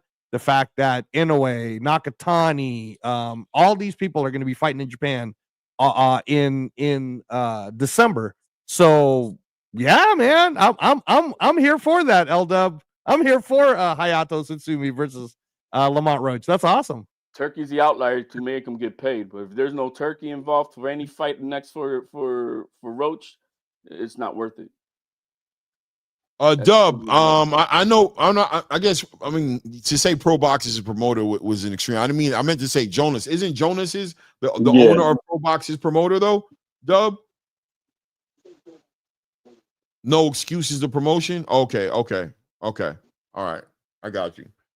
Yeah, Tsutsumi looked spectacular this weekend. I loved watching him fight. That was just another masterclass, man. Just great watching him fight, man. And a lot of those Japanese fighters from 126 down, man, bro. I mean, they just putting on all the performances. They're constantly delivering, and he just joined the club. Did he win a title Saturday? I think it was an eliminator, or was it? I don't know what it was.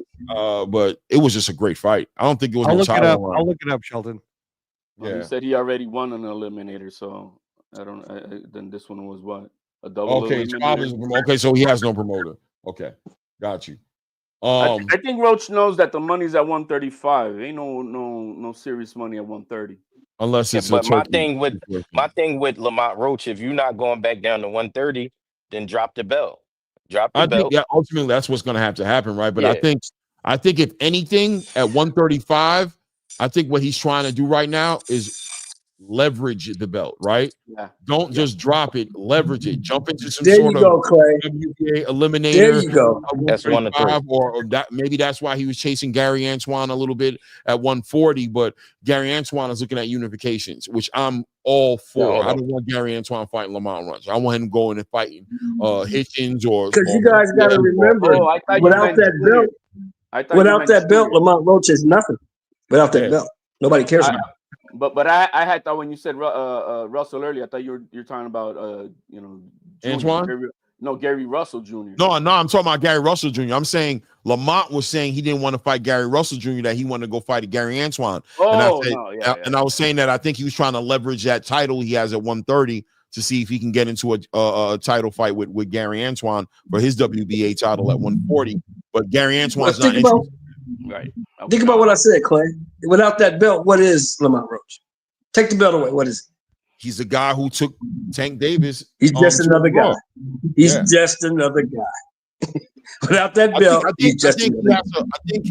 I think he has to consider a few things. Number one, you're not a big payday. You're not a high ticket fighter.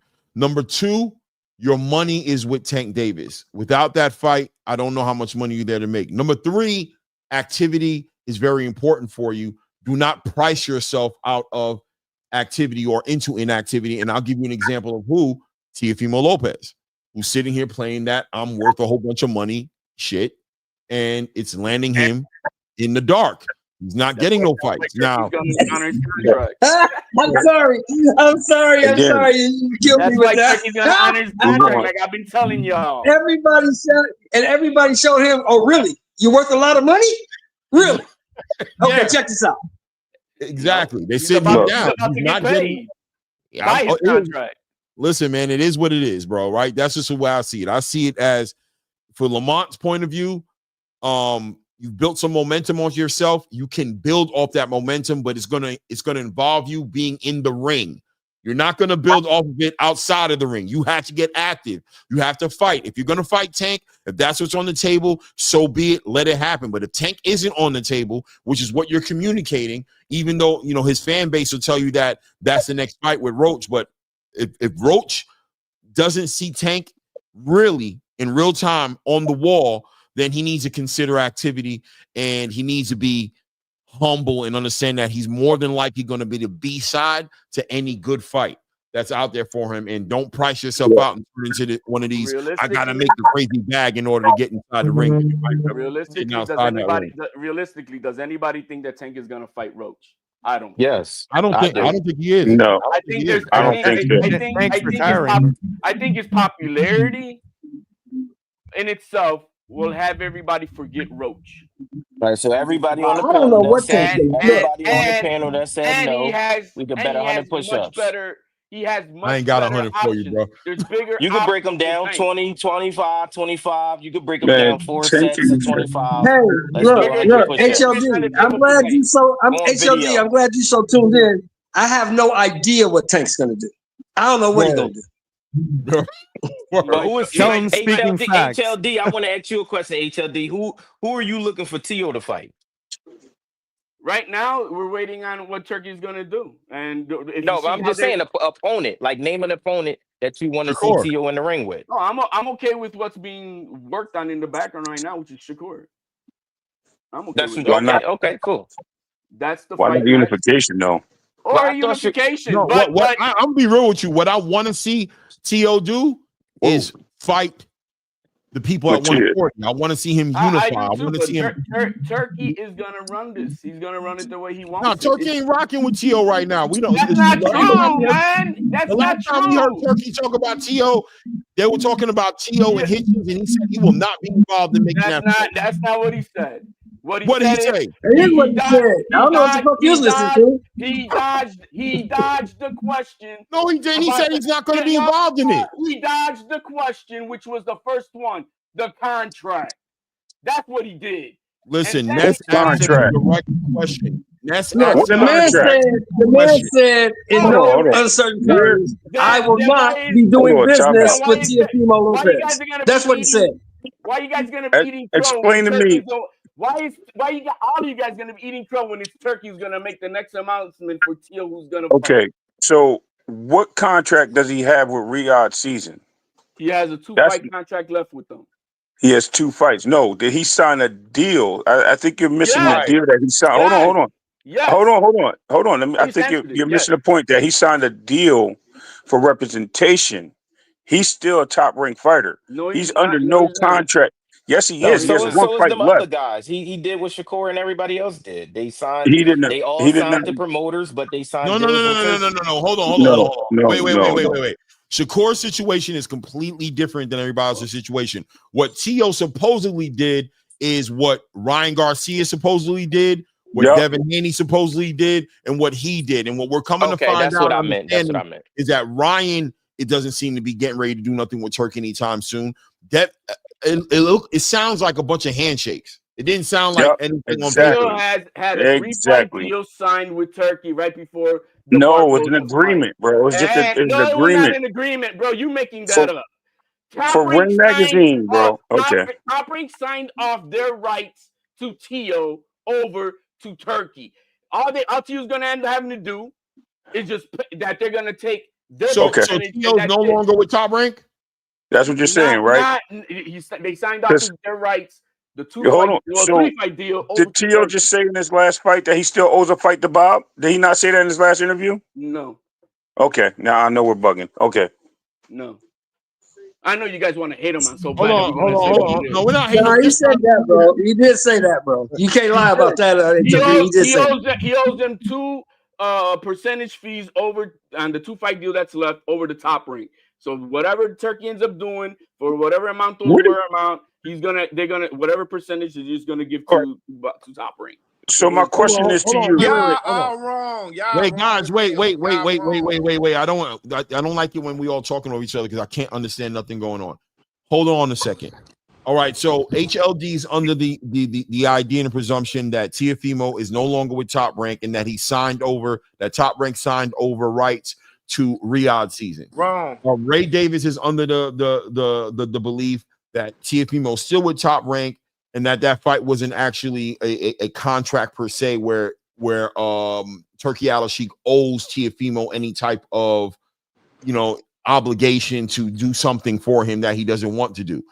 I also know that Turkey Al-Sheikh was asked a direct question by Ness as far as his involvement with Teofimo, and he made it very clear that was not happening no more because he insulted his country and he insulted his religion. That's why I heard him say. Now, Dub, please, if you have some context to add to it, your understanding, what do you know it to be? I'm not my understanding what I know. Okay, go ahead. From negotiations that's going on now with a fighter I know and another fighter. First and foremost, they are joint deals.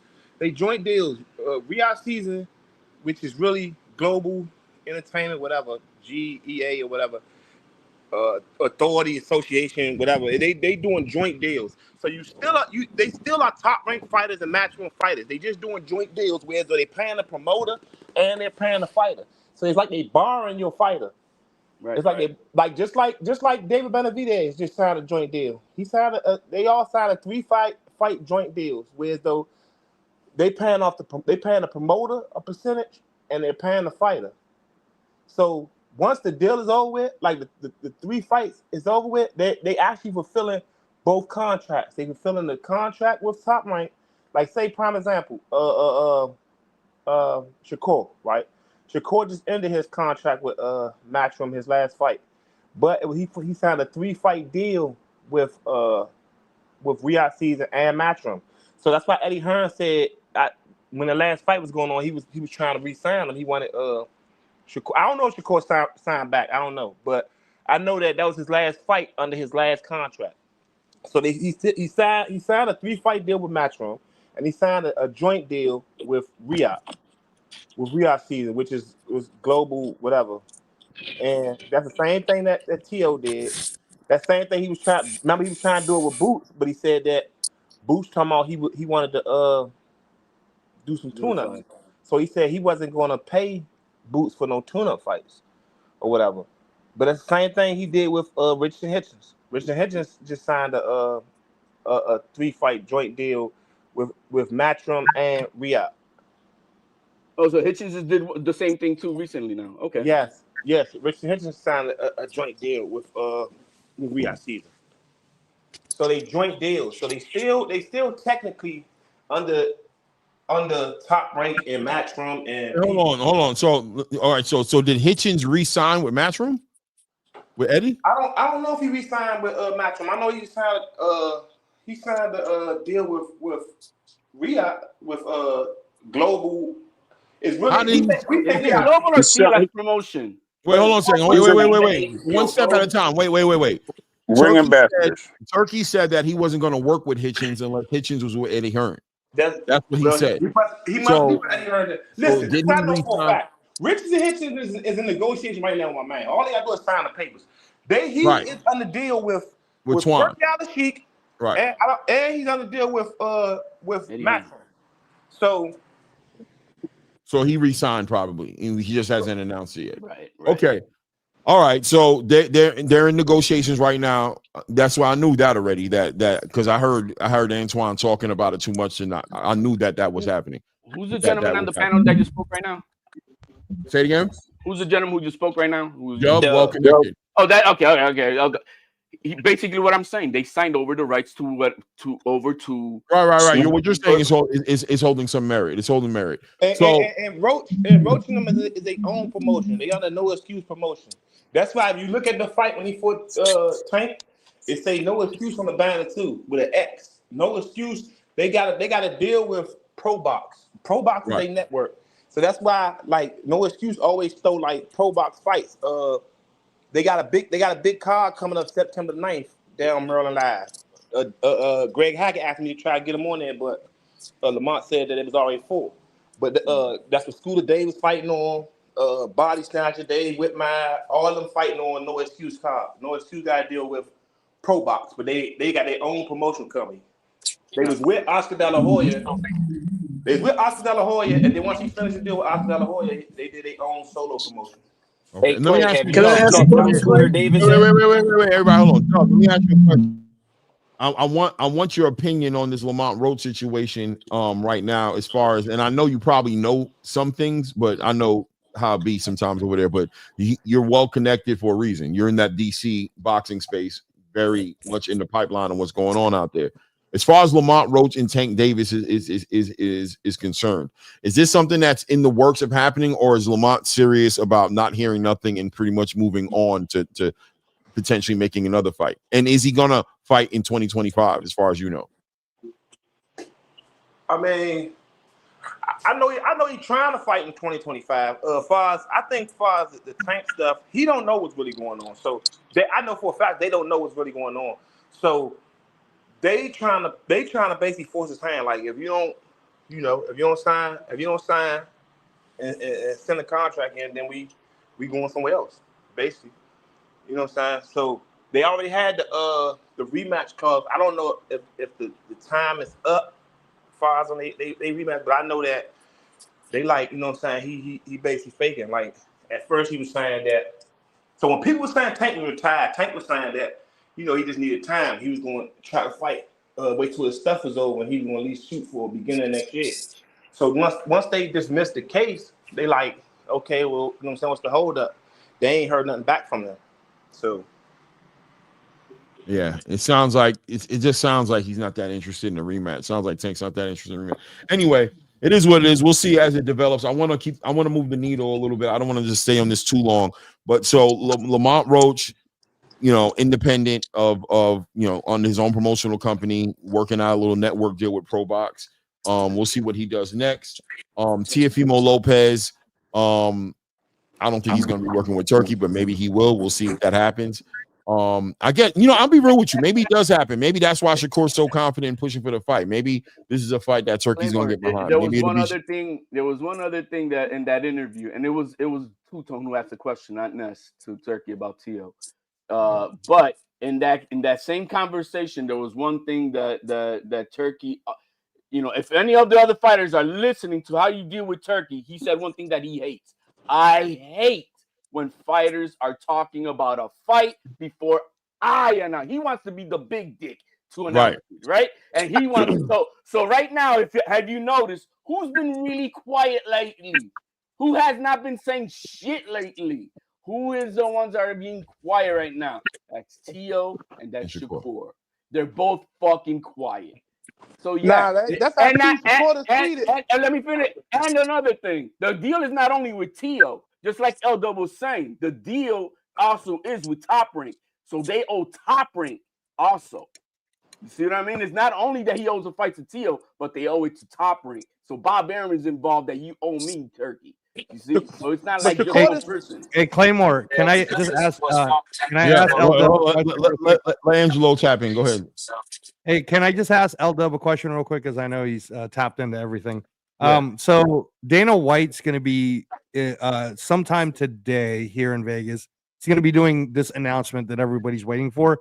Is it the stuff you were telling me, Dub, that it's going to be this bullshit where I got to pay extra money to go see the undercards when Turkey promised me I'm supposed to be able to see 2-3 days worth of undercards for the same ticket, bro? What do you know? What's going on? Who he asked that to? L-Dub. L-Dub.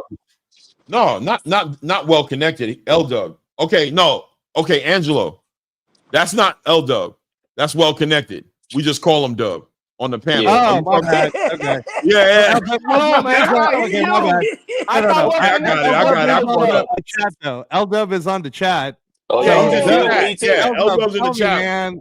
Well connected. L-Dub, tell us what the info is. So later on today, Dana White's going to make these announcements. L-Dub, he was talking about some sources. We kept calling him Dub. We call well connected Dub. Okay. Well connected. Sorry. I thought well connected was L-Dub too. Yeah. Hey, well connected. Do you know anything about this announcement? He's in the DC. The DMV news. When it comes to DMV news, when it comes to Russell's, Lamont, Roach, Jaleel Hackett, and anything that's connected to them, he's probably one of the best sources of information. I wanted to ask you a question. Okay, Dub, well connected. Do you know anything about Jaleel Hackett fighting on September 13th? No, I don't know about it, but I can find out. Okay. I really ain't been hard at them lately. I just came back from Florida with Tonio fight 2 days ago? A couple days ago. So you look good, by the way. L-Dub says yup. See, that's bullshit, bro. That's the kind of crap that's gonna make us mad, because then you're gonna charge us extra money to go watch some booty ass fights at the Fountain Blue when we were supposed to be able to have like a festival. So so Claymore, don't go. I'm speaking to this because what we were promised to buy from Turkey, I don't know who's there it is. What the hell is that? Yeah, I don't know who that is. Yeah, that's you unmute himself. Mute yourself. I got you. You keep unmuting it. Leave it alone. Okay, I'm gonna leave it alone. All right, go ahead. Okay. So no, what I'm speaking on is, and you reported this too, Claymore, that what Turkey had been promising us is that for the ticket that we buy, it was going to be like Life is Beautiful here in Vegas, where you buy a ticket, but you get to go to the event for 3 days straight, right? Now, L-Dub was telling me some bullshit about how, they're going to do undercards at the Fountain Blue on like September 10th and September 11th, and that's true. I'm like, and we got to pay extra for that shit. That's some bullshit, man. Like that's just gonna make me upset. Zayas, why would it make you upset? You were just saying the other day that you love paying for all this shit, bro. That we don't pay nothing. That we're being just cheapskates. And now you want. I now was you're talking about complaining pay-per-view. See how HLD, you're such a hater, bro. You're such You a know, hater. so for the Bud and Canelo fight, they supposed to be doing. They supposed to be doing fights down Vegas. Hell no. So they was talking about it when Gary fought down Vegas 3 weeks ago. That they supposed to be fight. They supposed to start the fight from like Thursday, Wednesday or Thursday, all the way to Saturday. And all the events supposed to start like real early in the morning. And I'm talking about Vegas morning, not East Coast morning, Vegas morning. So that means like they said they're gonna start the fights like 10 o'clock in the morning. All the events supposed to start real early during the Bud and Canelo fight. I don't know. I hope that's not what it is. I will be disappointed if that is what it is. I'm not going to be happy about that. They definitely. If you look at all the fights that's happening in Vegas, they move the times up. So all the times. No, I'm talking about the money. I'm talking about them charging us. I think that those fights should be free. But I know. I think they are going to be free. You might have to pay to get into the events, maybe. But I think watching them about Shakur and Teo been quiet. Shakur just tweeted yesterday to Lamont. What's cap? What's cap? Dub, what's cap? Huh? No, L Dub. Can add what's cap?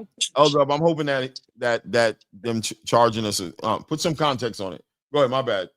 Oh yeah, HLD. Shakur has been tweeting about that. Shakur just tweeted yesterday that him and T.O. is in the works, and if it don't happen, then he gonna fight Lamont Roach. He insinuated. He didn't mention the name. He said if the next fight does, he's not mentioning the name. He's just insinuating. We're saying that it's a T.O. because I mean, if we know, we know. But he's not putting it out there with the name. It's quiet now. So is that L Dub? Is that for Saturday or is that for Thursday and Friday? Is that for Saturday or is that Thursday and Friday?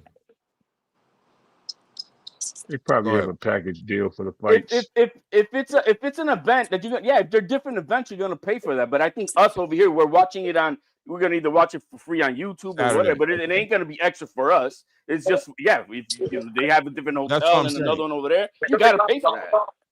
No.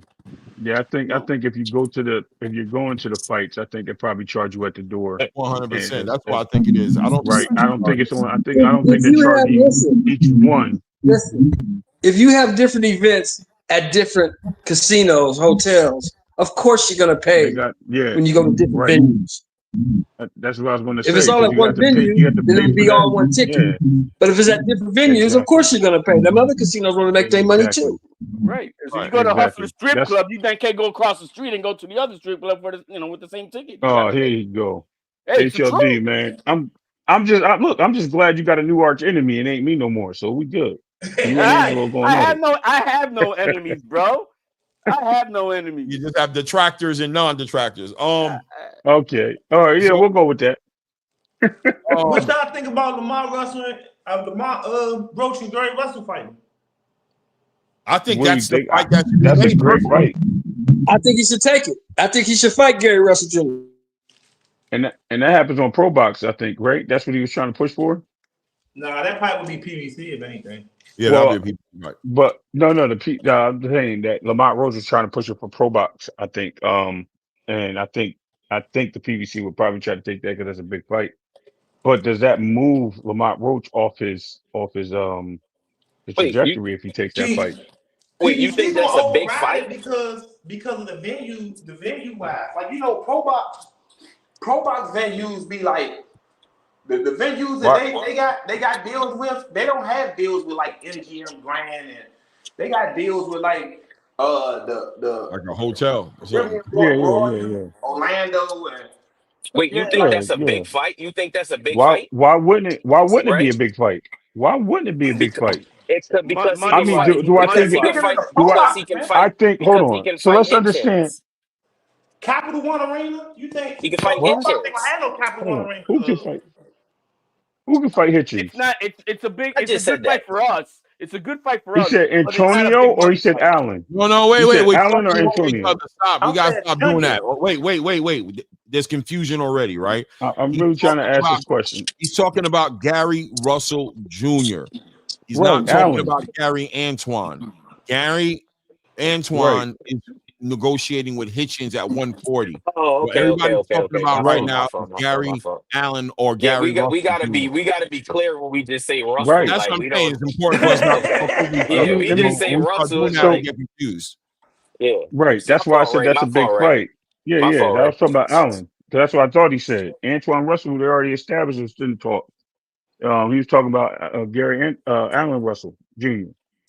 It's a good fight for us. It's a big Yeah, fight but in that sense we for don't. us. I don't. But is it a big money fight? No, it ain't. Not even My close. thing. This is my thing with Lamont Roach and this whole I don't know. Okay, you got the Tank Davis rematch. We don't know what's going on with that.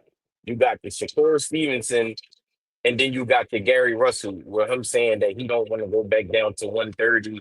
This it's like it's just a lot of speculation. I don't Like know, Gray fight at man. I 135. try not to Gray fight at at 135. 135. Yeah. So they just But fighting to fight. Like basically, it's nothing. What is he Well, fighting for at 35? well, the other thing too, Anton, and I don't know if any of you guys know any of this information, but is Tank for real retired? Because if he is for real retired, that makes that 135 belt vacant.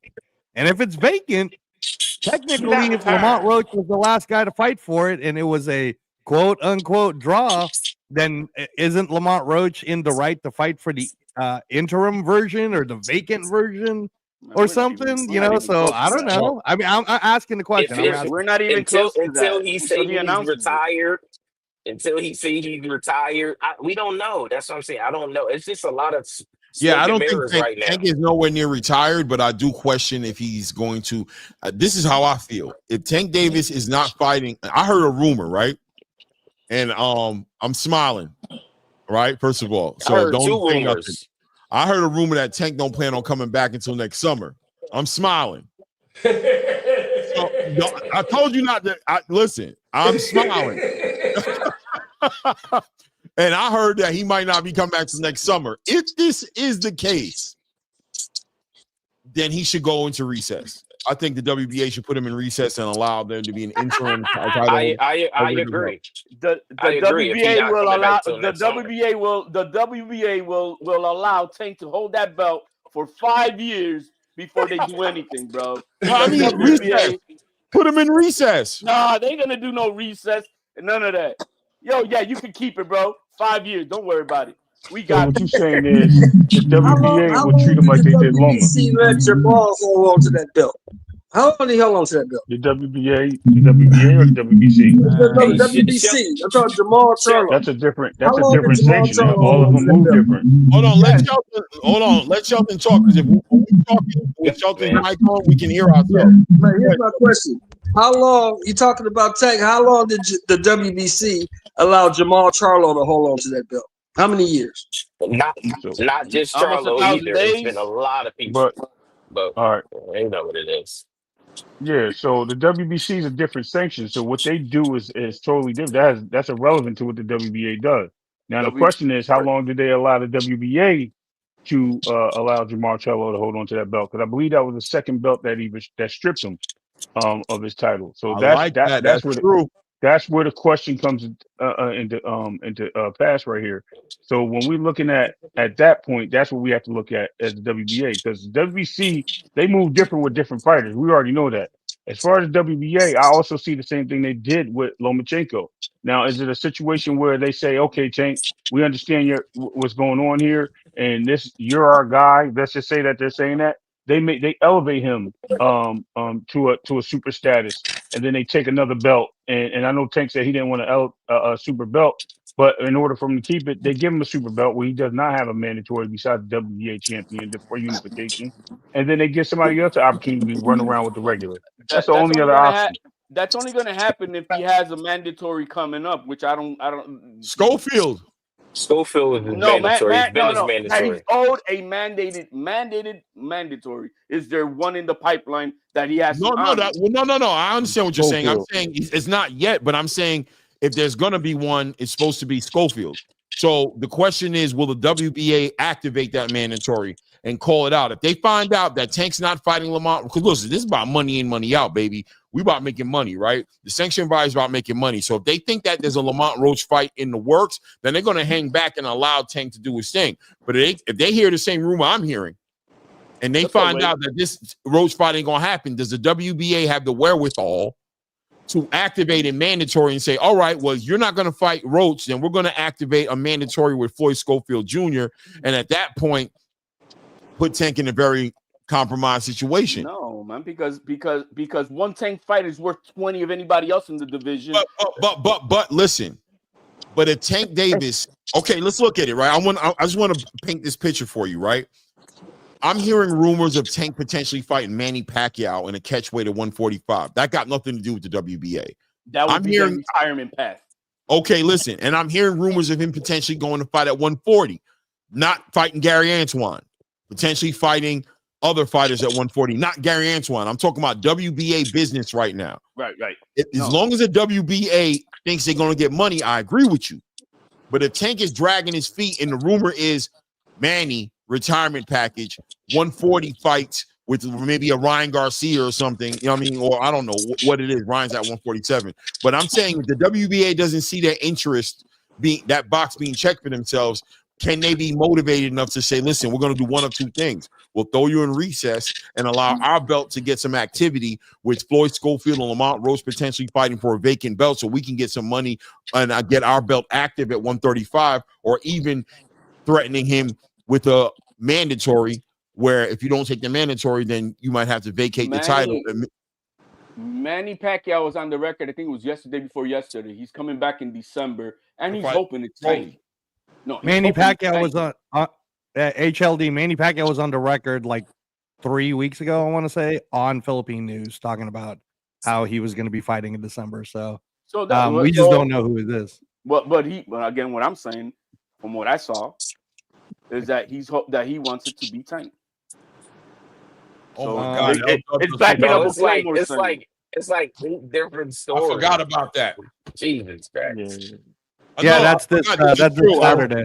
Yeah, I forgot about that. Damn it, man. Yo, this WBA energy is crazy. So they're going to be in an eliminator. But hold on a second. Floyd Schofield Jr. is sitting on a WBA title. Isn't it like an interim title of some sort or something? Isn't he supposed to be the mandatory? How can he the he was supposed to be the mandatory status. And he's supposed to fight in November. Schofield's supposed to fight in November. De La Hoya said there's a big announcement about Schofield fighting in November. Any interim belt, all it guarantees you that if the champion is no longer available, he leaves the division, he vacates, he's the backup champion to be elevated. That's all the interim does.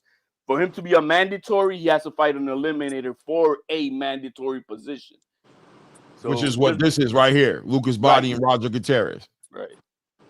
See, so being an interim does not help. Being in the number one spot does not automatically guarantee you the mandatory position. You have to fight an eliminator and all that shit. So I'm getting educated right now. I did not realize that. I thought that Floyd Schofield was a shoo-in for a mandatory as a number one WBA rank. It's not your fault, Claymore. The WBA is a shit show, bro. Once everything comes to fruition, once everything comes to fruition, I want so that's 1, 2, 3, 4, 5. I want my push 6. I want my push-ups. Well, listen. Be intentional. What are you calling right now? I'm calling the rematch will happen, and I'm calling. Let's make it interesting. I'm calling for the rematch to happen, and I'm calling for next year a big fight in the lightweight division with Tank and somebody else. And then Claymore's got to do 100 push-ups if you're right. No, all of us. Don't agree. We all got to do 100 push-ups. Anybody that don't agree, I want my push-ups on video. And if you're wrong, because the odds are just so crazy, that means you're going to have to do like 1,000. And follows, I'll send y'all my videos. 1,000 each. 100 push-ups. Dub, I do be tapped in. I don't be saying nothing sometime, or every now and then I'll say what's up, but I be tapped in. But you're right. I don't tap in all the time.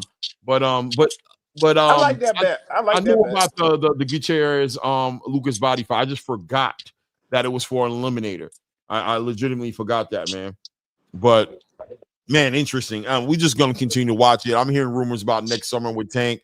And Lamont Roach seem too very convinced that he's gonna get this offer from Tank Davis. So we'll see what happens. Well, I don't know. We'll see what happens. Can we I mean, I think going back to your original point too, Claymore. I mean, boxing's just on fire, bro. About October, all the 154s. We haven't even talked about the 154s. That's what I wanted to go into. Like guys, the 154s is going insane, and it's honestly the killer division. It's the best division in boxing, man. In it.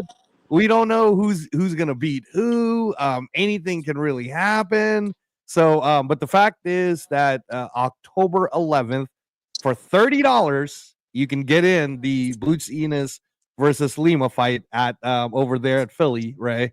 And then the weekend right after that, I believe, is Virgil Ortiz versus Erickson Lubin, which will be, I think that'll be a great fight.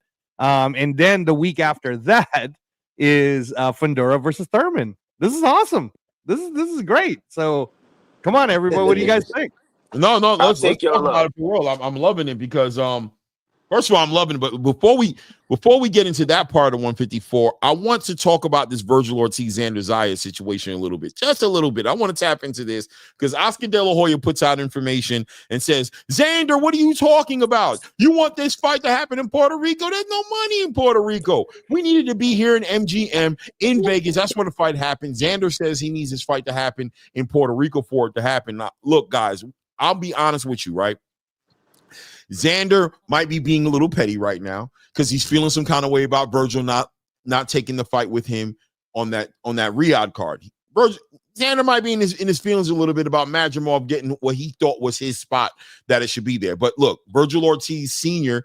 communicated that has nothing to do with us. That's Turkey's card. He's putting together the big fights. We got nothing to do with that. We didn't duck nothing. But look, now at this point, Xander Zayas is the WBO champion. He wants to be the A side. He wants to be represented as the A side. He wants it to look like A side privilege when he puts out if he's going to entertain this fight. Because from his point of view, Virgil, you're a WBC interim title holder. You have no rights over here. You need me to bless you if you truly want this fight.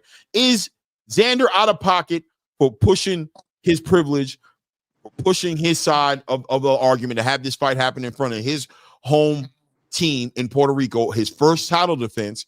I think there's a legitimate argument there to say that Xander's well within his right to exercise his privilege right now and ask for that fight, his first title defense, if Virgil really wants it in Puerto Rico. But I also kind of see where Oscar is going with it as far as the money is concerned, as far as pay-per-view, as far as the magnitude of the fight, Puerto Rico versus Mexico, MGM, all the Mexicans. I get it. But how do you guys feel about that? This is So Claymore, I'll just start real quick. Hey, this is gonna be really fast.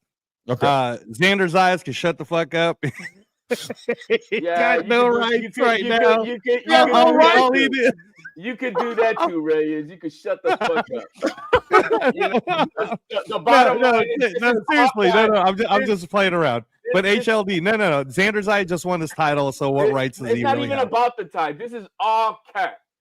All cap from Team Ortiz. First of all, yeah, he already did duck a turkey offer with Xander. There was nobody else on the table, and it forced having to on that Saturday, right before the Monday announcement for that card, it forced Turkey, after they turned them down, to have to ask Madrimov on Sunday to hey, can you take the fight so I can have a name on the poster card on Monday and I don't announce Virgil Ortiz versus a TBA?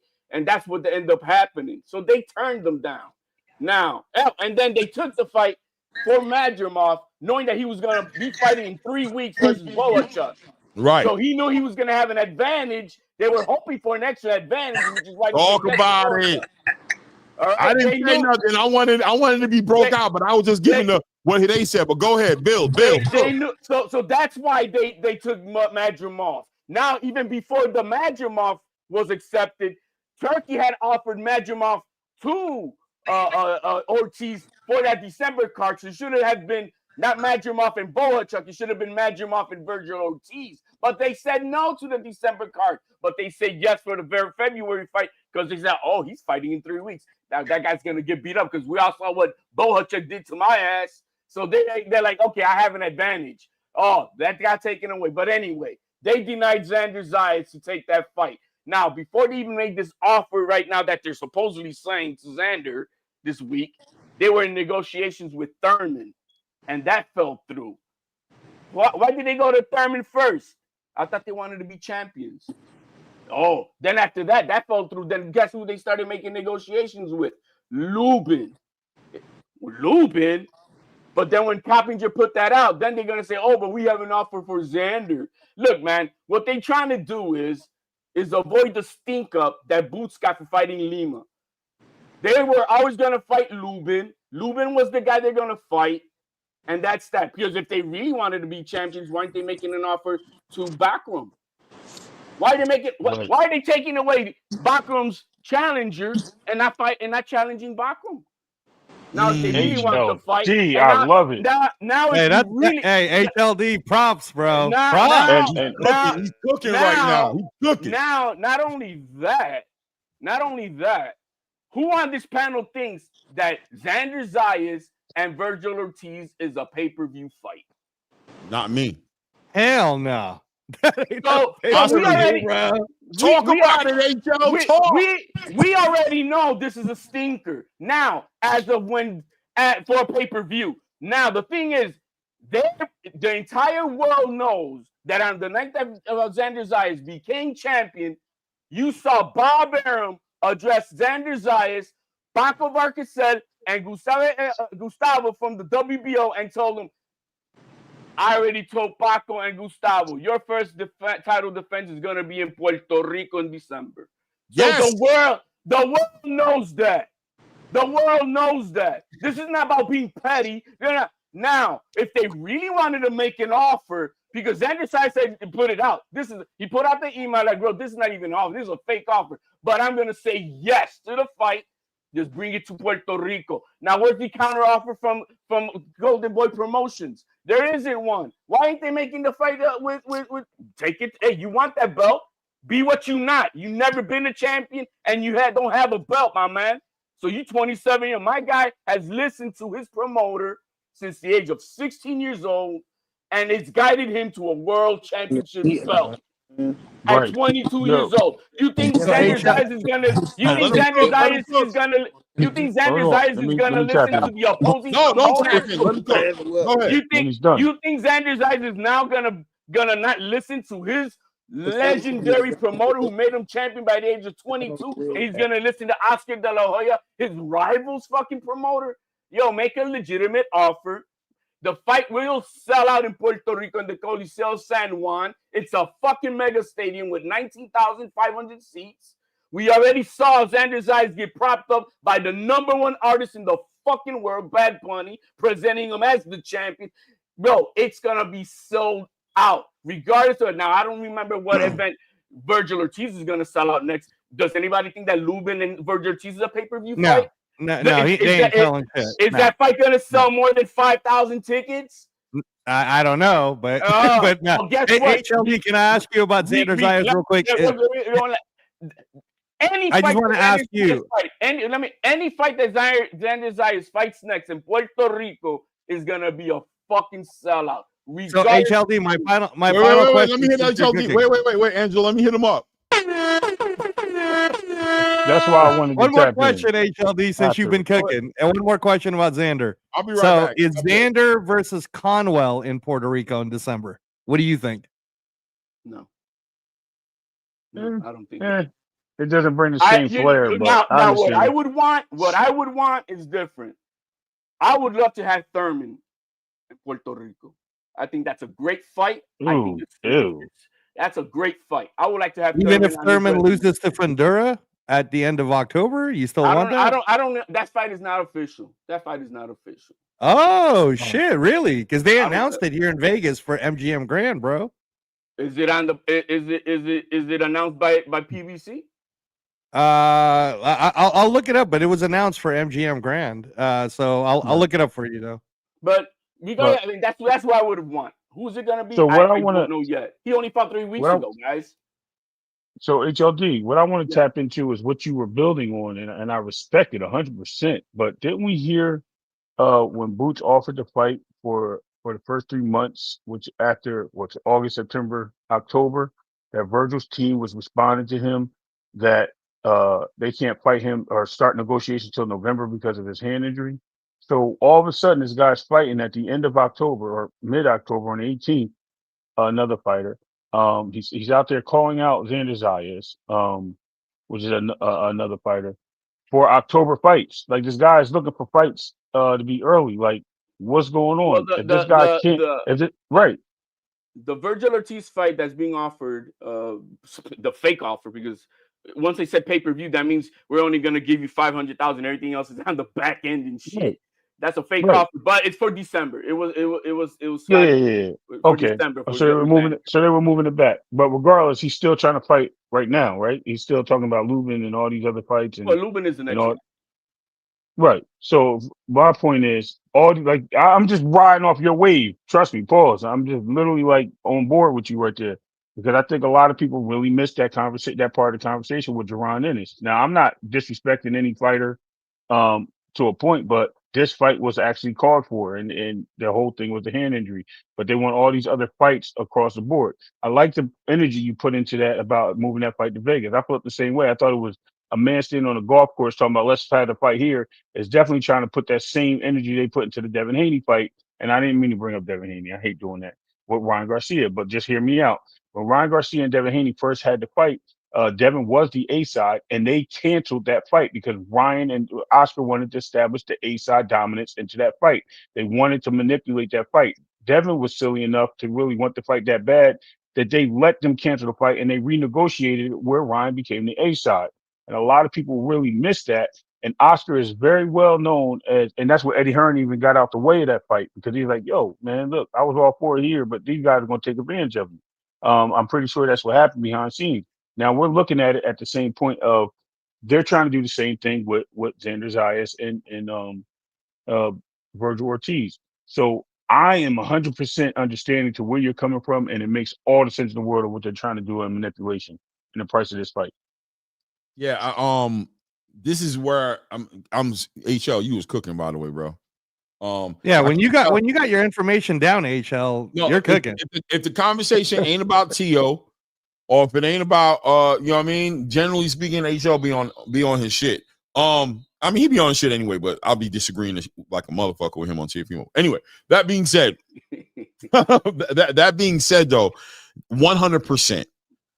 Xander Zayas, in two key points that you said in your breakdown that I thought was fire. Number one was that breaking down the whole negotiation process of that whole entire Riyadh season with the Madrimov situation, because that is a big hype train.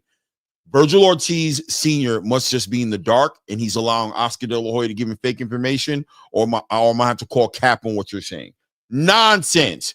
Madrimov was in a fight with Serhiy Bohuchuk and was a savior to that card because you guys passed up on that fight with Xander Zayas. Now, I had no problem with you passing up on the fight because Xander Zayas was a young and upcoming fighter, didn't have the name, high risk, low reward. I get it, but don't try to play the game of Xander Zayas, of that negotiation going in any other way but what Xander Zayas knew it to be. So here the shoe is on the other foot, where Xander Zayas has been moved correctly by his company, Top Rank, who's one of the best fighting developing companies out there, who does the job.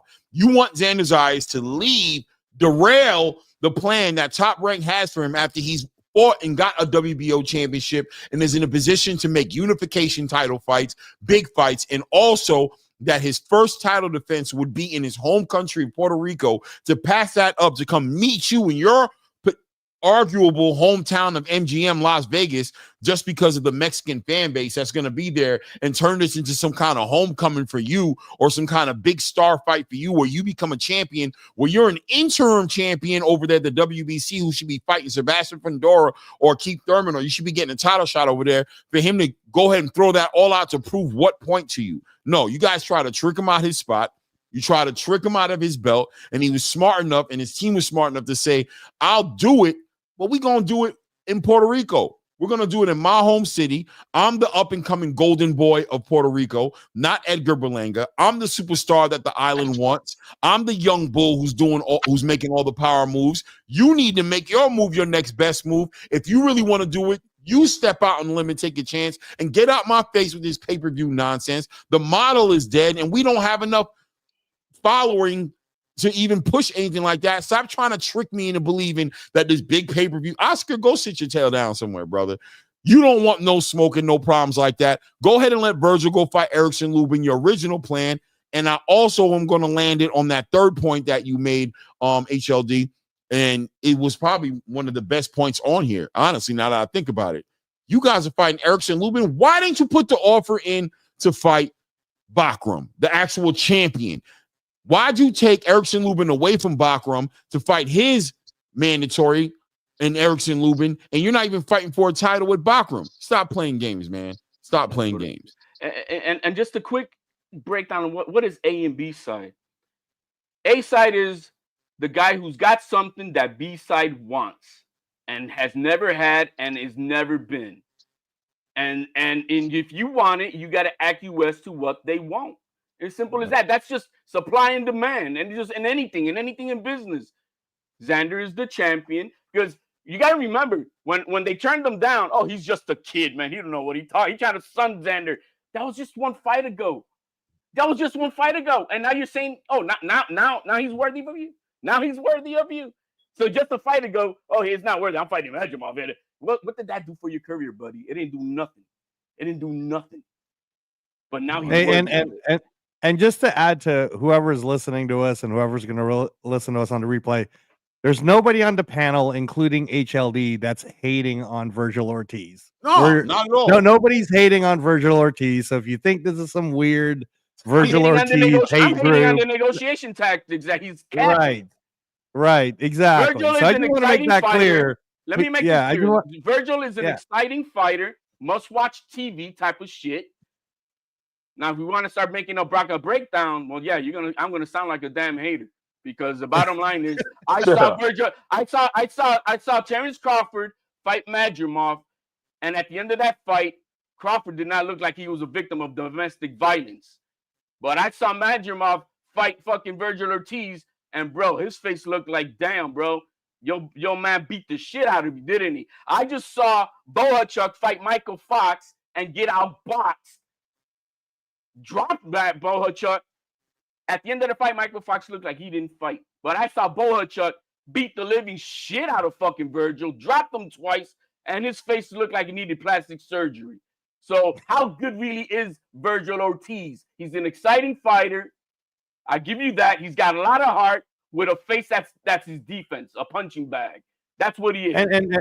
And to add to that, HLD, I mean, it's always been suspect, I think the Boots versus Virgil narrative is happening because of what happened at 147, right? And people do fail to forget that at one point, wasn't Virgil Ortiz at 147 supposed to fight someone else? And then he missed that opportunity. And then there was a Tim Booth thing, and then he missed that opportunity. So I don't know, man. I mean, Virgil Ortiz is exciting, but I don't know exactly where, is he closer to an Arturo Gatti before we start acting like he's Fernando Vargas? On one of the other panels that I was on, we didn't even have him on our puncher, right? He stops everybody. But what's happened in his last two fights? Did he stop him? He didn't stop nobody. Did he stop him? Yeah, but how did he look like at the end of those fights?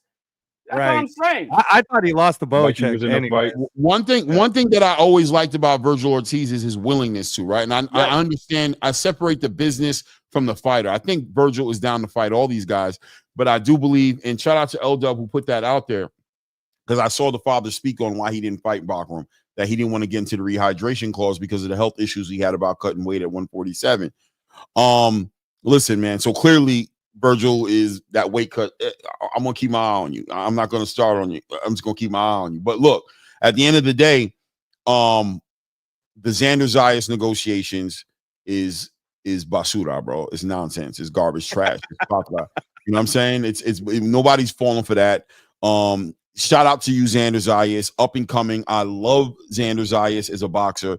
I think he's up and coming talent. Take your time. your champion. Develop yourself. Listen to Bob. Bob got you. He gonna take you where you need to be. I'm hearing of an announcement that's supposed to be coming out soon on Top Rank, making a deal with some network. Mm-hmm. Right? Yeah, it's a cable network, by the way. Which, by the way, I just want to point out. already I knew said it about on that. this show, Claymore. I Right, said it right. on your show that Right. this shit was going to happen. I said that the one thing that's being left out because of all the streaming is cable TV. And it's very possible that Top Rank will make a deal with cable TV. So I don't know who the actual cable TV network is, but I did mention it could be the CW, it could be TNT, it could be TBS, it could be any of those cable companies. All I heard, gotta say you're gonna is, laugh all what I I gotta, heard it was. It was. Go ahead, HLB. I just want to finish up with the Xanders. All I know is Team No Sabo. When that means you don't know how to speak Spanish. You don't know. You don't know. No. Team No I Sabo. don't. Team No Sabo. No, but these are for these Latinos who don't speak Spanish. And that's Virgil Ortiz and Fundora are looking bad out here. Because Fundora vacated his belt because he wanted a rehydration clause. Oh. That's a real team. My bad. And Virgil over here now. So both Team No Sabos, they're not acting at least like the Garcia Perez, the real Mexican from Mexico who got in the ring and actually fought. You see, these guys have all these other excuses not to get shit done, but they play the media game, and if you're gullible enough, you're gonna continue to swallow. But if you know what the fuck you're looking at, you know that it's all bullshit. But Team No Sabo, you guys looking bad. You guys looking bad out here. Yeah. You ain't showing that fighting heart. L-Dub says Xander should have sent a counter offer to Virgil if he wanted to fight in Puerto Rico. It's not Xander. I think the whole point of it is you weren't part of the plan, bro. Nobody's studying you, bro. When I wanted to fight you, you didn't want to fight me, bro. So it is what it is. I'm a champion now. I have a plan already. I don't gotta make no offers because I'm sitting back chilling. Bob got me. They planning my issue. Xander countered. He accepted. He said yes. Okay, yeah. Yes. Exactly. Yes. Meet me in Puerto Rico. There's your counter offer. Exactly. Get it done. You want to be champion? Well, there it is. Right. Call his bluff if you think he's bluffing. Call it. Yeah. I bet you won't. By the way, I ain't gonna lie to you. I think Xander beats Virgil. So I got him on the cards. I got him on the cards. Yeah, I'm not saying it's a wash. I'm not gonna say it's a beat. I'm just saying Xander's gonna beat him on the cards. Yeah, I think Xander outboxes him easy. Like it's not even going to be close. 12 rounds go away, and he's Xander younger. He's less damaged. He moves better. He's got a better jab. Throws. I mean, look, man, Garcia is strong as fuck. Like people don't really give Xander enough credit for that win. So Garcia Perez was strong, and I don't know, man. Virgil needs to get a payday for sure. He needs to cash out with somebody. Virgil's an exciting fighter, bro. Anytime he fights, I'm gonna watch. And once again, and shout out to you, Angelo, for making it clear. Nobody's crapping on it on Virgil. Virgil is a great fighter, bro. Somebody got to win, somebody got to lose, bro. Two people go in the ring, one person walks out the victory. If you ask me to choose, I'm going with Xander because I respect the pedigree. But I still think it's a great fight, and I think Virgil is going to make a lot of great fights. You know what I mean? Stylistically, I think boxers. I have not seen Virgil. I think Madrimov arguably won the first 3 to 4 rounds of that fight against Virgil. I think Madrimov was putting the beats on him. I think his pneumonia was real. And I think his conditioning got tested, and he wasn't able to do what he did against Terrence. I think the Madrimov who fought Terrence beats Virgil up, bro. Period. The question we will never know.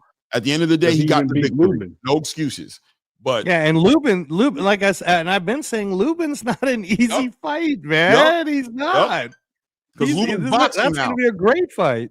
Lubin's boxing and punching. So we just don't know what's his punch resistance really at right now after that beating that he did take. That's the only thing that has me that he's you leave something every time you're good in that ring, and that's one thing about Virgil. Virgil is not going to last till 32 in this boxing game. At 32, this kid is going to be a Jose Ramirez washed. That's what he's going to be. He continues fighting the way he does.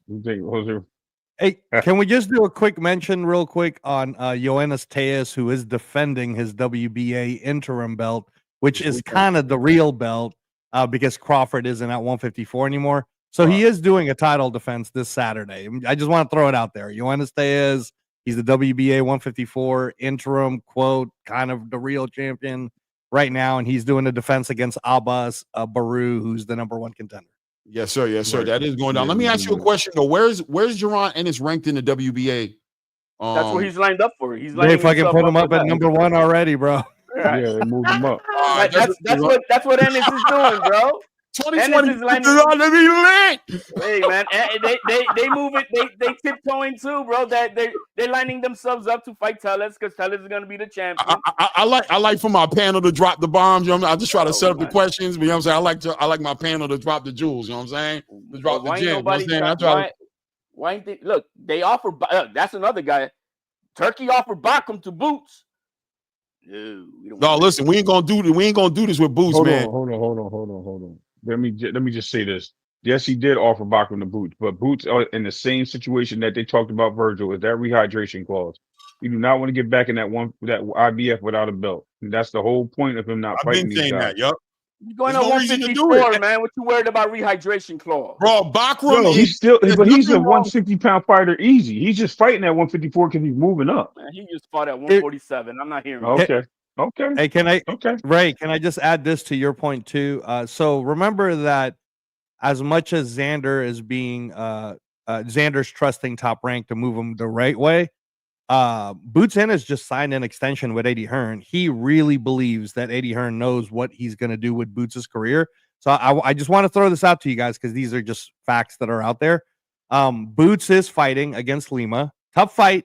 And again, for $30, man, to go watch him, I'm not upset at that at all. People are going to be able to get in the arena. They're going to pack it. It's going to be great. BoxRec has Lima ranked number 10 anyways at 154. So pop out.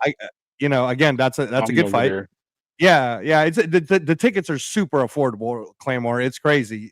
So anyway, after that fight, supposedly Turkey has a deal out between Virgil and Boots to maybe fight in January. But here's what I was going to say. If that doesn't happen, it doesn't matter because Lewis Crocker and Patty Donovan are about to fight for the IBF next month. The winner of that will become Boots' first world title a chance, I think. Oh, no, my bad. Because Lewis Crocker and Patty Donovan are 147. That's what they're fighting. They're at 147. Yeah, my bad. But what I was gonna say is there's plenty of fighters that Matchroom has that could all of a sudden just give Boots an activity fight of some sort. That's an upscale fight in January. Virgil is the one that's kind of in trouble because after Lubin, he's either got to run into Xander or he's got to run into Boots, or you already know it, HLD, the community is going to call him a duck, bro. The community is going to call him a duck. What Boots is doing, and business-wise is smart. He signed an extension again with Eddie. He's going to keep fighting these lame-ass fighters, still get his guarantee no matter who the fuck he fights. It's going to be $3.5 million to fight Lima. It's going to be $3.5 million to whoever the fuck they put in front of him. So they're going to make their easy money payday regardless, and they're going to tip each other way into getting that WBA belt, which is no competition throughout. That's what they're doing. Business-wise, yeah, it's smart. Why take the hard route when you can make the same amount without having to do that and still get something out of it, right? A belt. Oh, yeah, he becomes two-time email champion or whatever at 154. I mean, it's what he's doing. But it's smart business-wise, but it ain't no legacy to me. It's gonna be legacy. I don't think it's gonna be the way you painting it all the way. But I think part of the way, I agree with you. I think the route right now, the box that needs to be checked for Jaron Boots Ennis is title. ASAP. Get him a title, not any title, the right title. I think the IBF title is a title that A, the rehydration clause makes it complicated. B, Bakram is probably the most dangerous fighter there. So there's no reason to do that if you don't have to do that. That's no shots against Boots. That's no shots against nobody. That's Eddie Hearn saying, we don't got to do this like this. We're going to make that fight happen. We think Bakram's going to be champion for a minute. He's going to be there. Unification all day. We get out that rehydration clause. We make that fight happen. It's going to be bigger. It's more money. Right now, the easiest road to a championship is probably through Yoenis Tellez. We know Terrence Crawford ain't coming back. He's going to do his thing with Canelo, and we'll see what he does after that. If he does come back, so what? Let Terrence and Yoenis fight, or we'll watch Boots as his WBA title holder. It puts him in position to fight Terrence Crawford as well. So the route is clear. It's the WBA route. It's going towards your Celeste. By the way, not for nothing, I called this when he's at 147. That's why I thought it should be anyway. Your Celeste. That's why it's happening that way. And like Angelo said, and I've said as well, you bought into Eddie Hearns' game plan. He re-signed with Eddie Hearns. Let the man do his damn job. We're asking Xander Zayas to do the same damn thing with Bob Arum. Boots should do the same damn thing with Eddie Hearns. You're paying him a percentage of your bread. You're signing him for a multiple fight, multi-million-dollar deal. What are you going to do? Sit there and try to micromanage him at this point? No. Focus on your boxing. Be better. You and Bozy in that gym have peace of mind now. You try to do with Cameron Duncan. It didn't work out. Cameron Duncan, Steven Espinosa, it didn't work out. You try to sit back, be the boxer, and allow them to move your career, and you sat idle for a year and a half while Errol Spence and Terrence Crawford had their love affair, right? And then Cameron, rest in peace, passed away. Bad luck. At this point, you found your guy. You gave him a test trial. You gave him 2 to 3 fights. He put you in Wells Fargo Arena, headlined you for two fights, and then got you a unification and made you a lineal champion. He's proven himself. Now let him do his job. He's going to do his job and get you to that WBA title. He's going to get you in those unifications. He's going to get you the money. Turkey wants to see you in the biggest fight. Jerron Boots Ennis is in a lovely space, ladies and gentlemen. We just got to be patient and allow it to play out. 2026, big year for 154. 154 is jumping. It better be. It better be a big year. Now, are we a little bit of prisoner of the moment with Bakram? Are we a little bit of prisoner of the moment with Bakram? Because we saw him what he did to Tim Tszyu. Because we saw Bohuchuk go to war with Virgil, and we thought, oh man, this guy is nobody want to fuck with him. And then I just saw him with Michael Fox and get whooped. He didn't look good. He got whooped. So is Bakram really that good? Or do we have to see him with somebody for real? Because I mean, that's what we want to see. Hey, HLD, to your question, down. We want to see him with someone. We want to, but for whatever reason, call it money, call it, I don't know, creative planning, but no one seems to want to fight Bakram. And Lubin just got taken away from Bakram. So I don't know, man. Maybe Josh Kelly. Maybe if Turkey wants to pay for Josh Kelly. I think I'm split, right? I'm split. Because I completely co-sign what HLD saying that we haven't seen what we need to see from Bakram to really call it that way, right? But I'll say this: a lot of step aside money for that man. Whole lot of step aside money. He's made a whole lot of money. Probably made more money with step aside money than he has in a damn ring. In a damn ring, right? So I mean, one might say there's some fear or something there. There's something there that high risk, low reward. I mean, like, possible, think about it this right? Yeah. Sorry, Ray. Sorry. I was just gonna say, think about this because I just sent it to you guys today, Ray. Bohuchuk is fighting on Bohuchuk's fighting on September 13th. Somebody's messing with my computer. You see that shit? Wow, that is weird. Somebody's breaking into my computer, bro. Wow. I thought you had an Apple. Wow. Okay, somebody just broke into his computer. Hey, no, Ray, HLD. So Bohuchuk is they'll make an announcement today about it, official, but Bohuchuk is fighting against Brandon Adams on September 13th. That's a dude he already knocked out. So they're clearly trying to showcase Bohuchuk for somebody. Because like you said, HLD, he didn't look that good on his last fight. No, I thought he lost that fight. I thought Michael Fox won that fight clearly versus Bohuchuk. You know, it was on a card in the cafeteria. Someone nobody saw that fight, and so they were able to get away with the robbery that nobody really talks about. But Bohuchuk looked like ass to me, and so I'm not. Let me give you the answer you're looking for.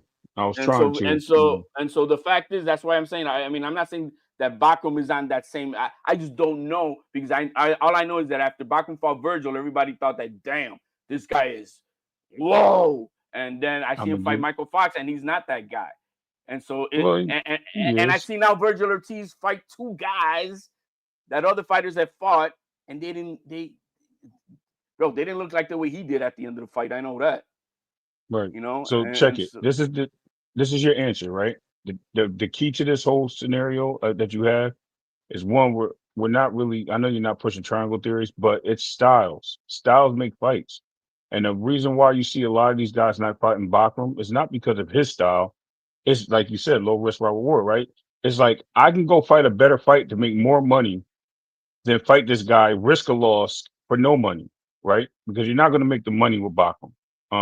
As far as like all the other fighters, they're moving the way they're moving because the fact that it's it's uh, uh it's a style. They're moving. That division is so thorough, right? That they're using styles to move around the division and fight the people they need to fight. Not everyone, but most of them. And there's a reason for that. You've seen a lot of people didn't want to fight Charlo besides wanting to have a title fight. They didn't go after Charlo because he was a tough style in that division. A lot of these fighters, as soon as he vacated the belt and they took the belt from him and stripped him, look at all the fighters that were out there that were willing to jump in the ring and fight for a title at that point. It was so different. It's the styles in that division, man. That division is a very tough division, and I think that we need to really understand that. That's the point that you're really making here is why are these guys fighting this guy? Why is it this? The styles. I think Bakram has a style. There's a lot of styles out there that can nullify his movements and stop him from being who he is. There's also a lot of fighters that play into his favor at that division, and those guys are avoiding him. Like to my opinion, I think Virgil Ortiz is avoiding him because he fights the way that Bakram wants him to fight, and that's why you don't see these fights happening for him. Lubin is a slick fighter. He's a guy that can stay on the inside and box, and he's a guy that can actually go to war with you. So he's a perfect guy with that style. So we'll see. I mean, eventually all these guys got to line up with each other. There's no ducking forever, or I don't mean to use the word duck in that sense, but there's no Yeah. running forever from each other. You know what I mean? You're going to have to match up, and if you don't match up, then you're just going to look bad. That person's going to move on, and then you'll have somebody else that they're looking to move away from. That was a good point, Ray. I misspoke, so I want to apologize to HLD and the chat. So I guess the reason why Sergey Bohuchuk is being set up to fight Brandon Adams is in 2021 they had a hell of a fight, and Brandon Adams knocked him out on the 8th round. So sorry about that, y'all. So I guess this is a rematch so that Sergey Bohuchuk can get his fight back. Right. Yeah, it's a get back. Okay. Yeah. I'm not, I'm not saying Bohuchuk can be an exciting fighter to watch, but if you watch that, how he did versus a boxer, he didn't look good at all. He didn't look good at all, and that's what Xander. I was just watching Xander on a Spanish channel, and that's they're like, well, Virgil comes forward, hits hard. That's it. That's it. Right. There's no skills. I don't see no skills. I don't see no attributes of speed and footwork and none of that. I don't see any of that. He comes to fight, and that's it. I think he lacks defense. I think he has a good. I think he has a good a jab in a sense of what he wants to do in the ring. I mean, he does attack the body, in most of his fights, to try to break down the fighters. As far as him like being there to be punched, yeah, he's always there to be punched. It's just he uses his power to overwhelm you. Virgil's a very easy guy to pick apart once you break him down. The problem is how many people have done it. That's where you have to raise the question. And it's not the people that he's faced that couldn't do it because they weren't capable of. It's because he hurt them. He weathered the storm to go in there and hurt them.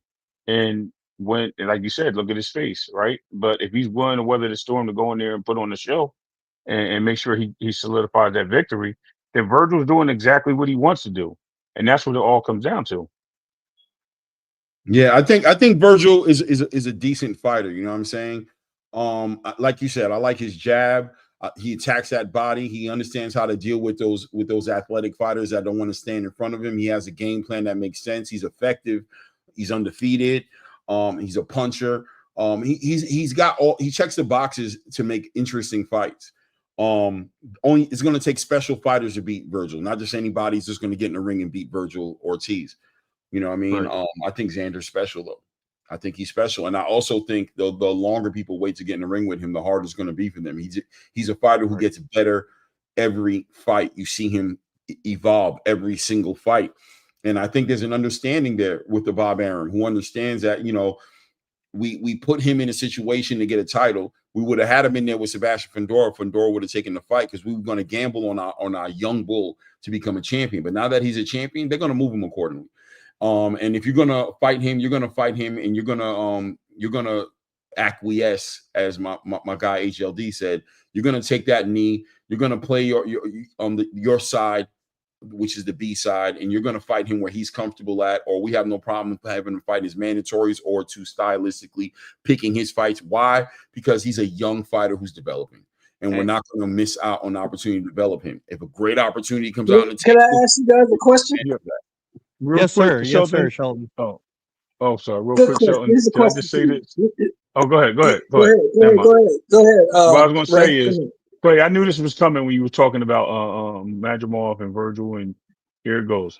Bud struggled with Madrimov. Virgil dog walked him. No, styles make fights, and I just told you, and HLD's been speaking on it all day, is that he's willing to take the punishment to go inside and make the fight happen. He's willing to make those attacks. Yo, there's no difference. That it's just his style of fighting. That has nothing to do with it. If Madrimov, I'm pretty sure, was able to maintain that footwork after the 6th round, that fight looks totally different. And if you know boxing, you know that fight looks totally different. But at the end of the day, no disrespect to you. I mean, that's your opinion, and you saw what you saw. But at the end of the day, man, I mean, you can't make that triangle theory work. You can't. That's why they call it the triangle theory. Because things are different. And let's say this. I'll end your point with this. If Virgil was such a dog, he would have took the fights with Bud when they were off. So let's leave that alone. Now, and just like what I was just trying to back up with what Claymore was saying, Top Rank was willing to gamble Xander with Fundora. Well, let's not forget they were willing to gamble Xander with Virgil to get him out of his number 1 position in the WBL to fight for just an interim damn belt. That don't mean shit, but they were willing to do it. They were willing to do it. So twice that they were willing to gamble with this young man to fight against the quote-unquote top names of a division. And both times, they're the ones who squawked. Both times. I'm not saying that he's going to outright beat him. I'm not trying to even say that he still has a lot to prove. Xander has a lot to prove. I'm going on that more of an eye test than what we're doing with Itauma. I seen more out of Xander. At least I've seen a more rounded game out of it. I've seen more rounds. And I see what he does every fight. I think the kid is going to end up being special. Yes. I think the kid is going to be special. And yeah, I believe the longer it goes, because this kid is extremely disciplined. He listens to his coach like no other. He don't care. Oh, I don't got power. No, he listens to what his coach Centeno, who's the Angelo Dundee guy from that farm. He listens to him religiously. He don't care what anybody says. He really listens to the game, and nobody changes that. So if he says keep on boxing, that's what we're gonna keep on doing. He has not yet developed his own instincts of his own, what his style is for real. Like, the coach is telling you to do this, but you're like, man, I got this guy cooked. I'm gonna do my way. He's not doing that just yet. He's listening to his coach, period. And that's that. That's where he's at. Why doesn't he give out interviews? He's got a team that tells him who and where and why, who you're gonna interview with. We're not just letting you go out with anybody. Right? He's got a team, and he's listening to that team religiously. And it's worked for him since the age of 16 till the age of 22, and he's going to continue to do that. Now, we want to fight in Puerto Rico. It's not like the counter offer is there. He said, yes, make it happen in Puerto Rico. Oh, we want neutral territory is what they said after that. That's what neutral territory, bro. Come on now. You want to be the champion or not? And it's simple as that. That's all I got on this, man. Guys, I got to get going with my day. HLD. I want to say thank you. HLD. HLD, thanks, bro. Salute, HL. You forgot one thing. He's in that ring having fun while he's doing it at the same time. So he is. You know what I mean? Just keep that in mind. He's always smiling in that ring like I'm having the best time of my life. So, you know what I mean? Shout out to Xander. My bad, Shelton. Go ahead, man. I didn't mean to run away with your conversation. Salute, HL. Appreciate you stopping by, man. Thank you. All right, bro. Am I the only one that thinks Thurman got a shot in this fight? Or am I on a limb here? No, Thurman's got a shot in this fight, Shelton. Thurman has a shot. Yeah. I mean, anything can happen. Here's the thing I like about that fight. I'm glad you said that because I think I heard you talking about this somewhere, Shelton. I'm not sure where, but here's the thing I have, and you would appreciate this. One, it's a fight, right? So anything can happen in a fight. Number one. Number two, he picked the most awkward person to fight, and I mean that in so many ways, right? So we know that he's tall. We know that he has the reach. We know he can be hurt. We know he's battle tested on the inside, but he also has flaws on the inside. There's so many attributes to this fight and ways of looking at it where you can dive in on each fighter and say this one's going to win for this reason, that one's going to win for that reason.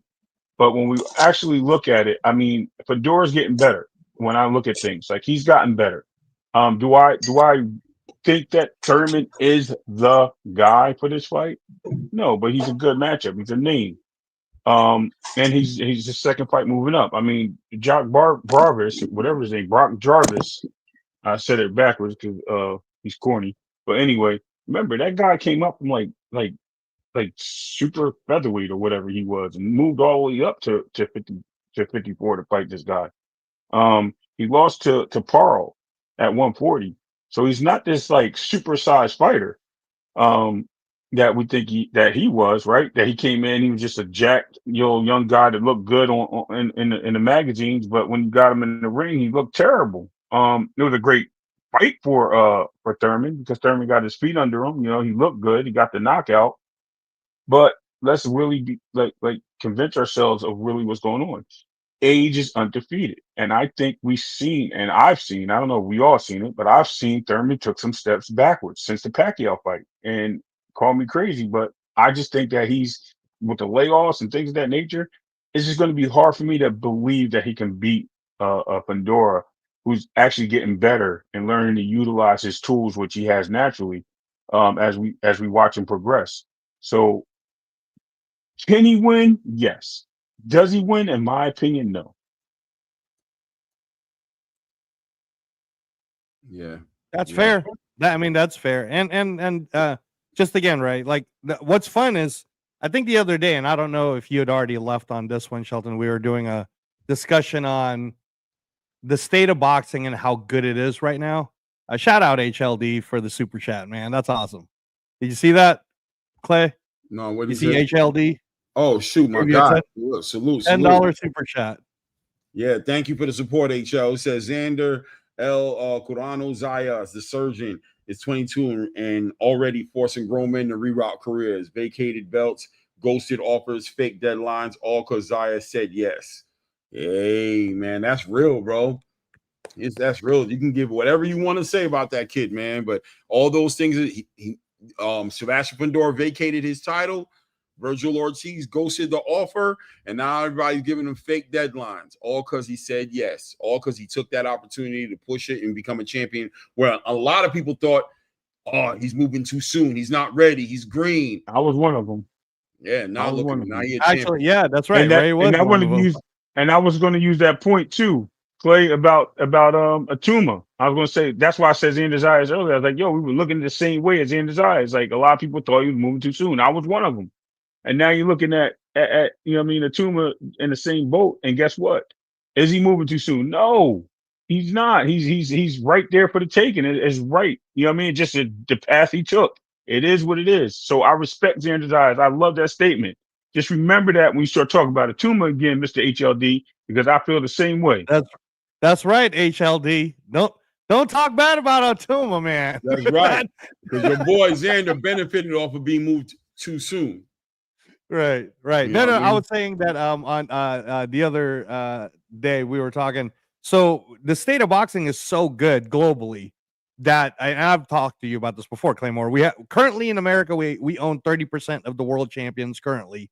Born and raised Americans, 21 of them, and if you include Virgil Ortiz and Shushu Carrington, it's 23 because they have interims. But if we just count regular world champions, we have 21 world champions in the U.S.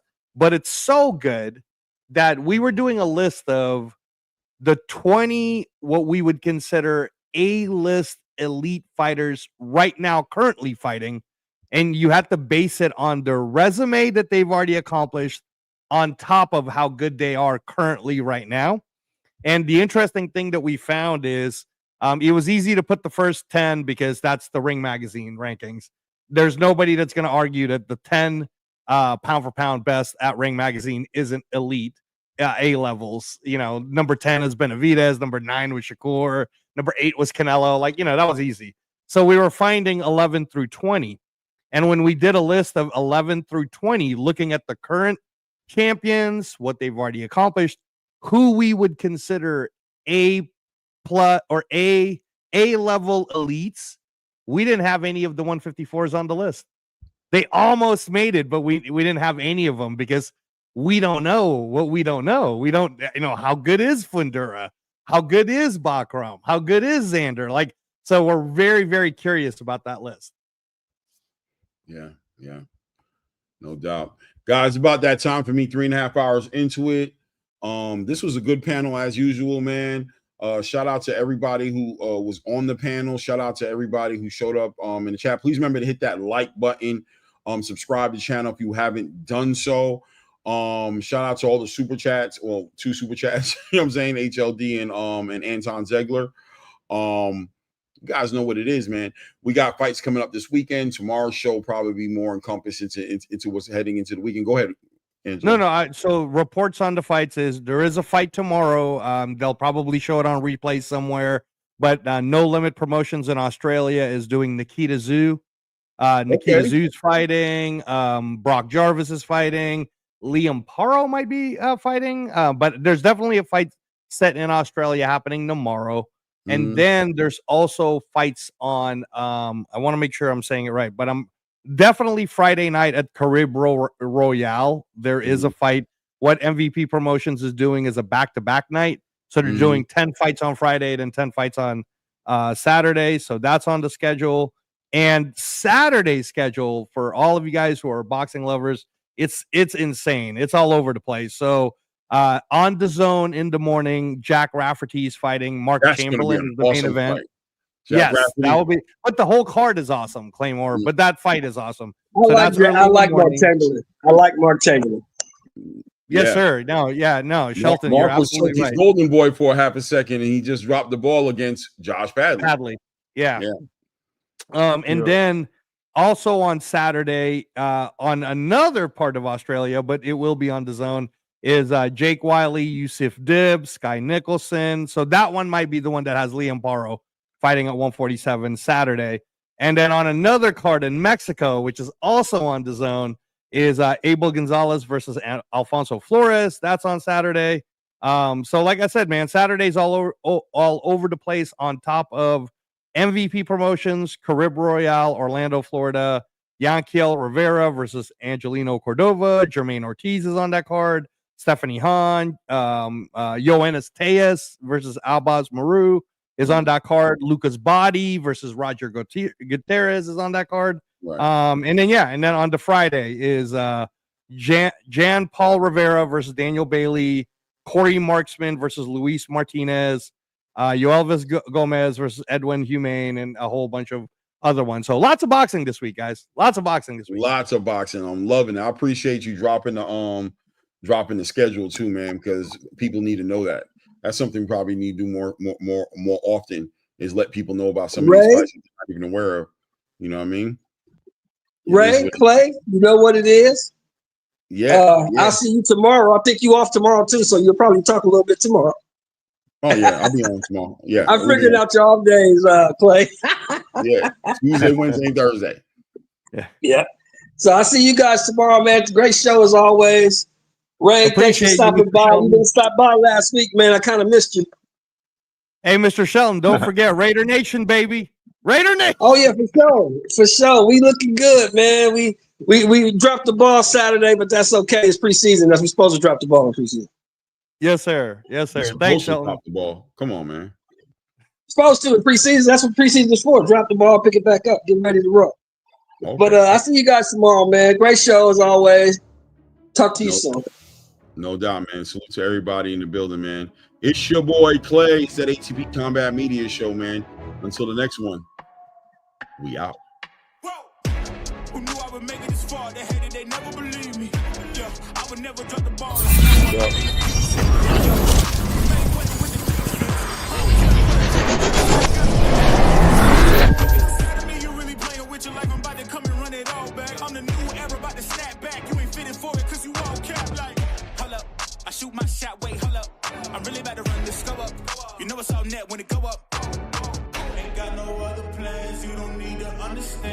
Yo, you see somebody messing with my computer, man?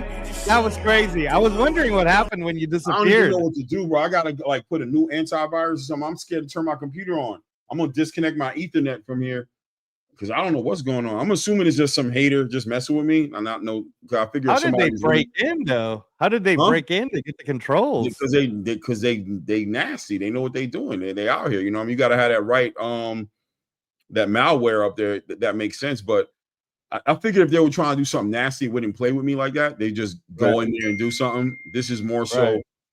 This is more so. Let me shut that down.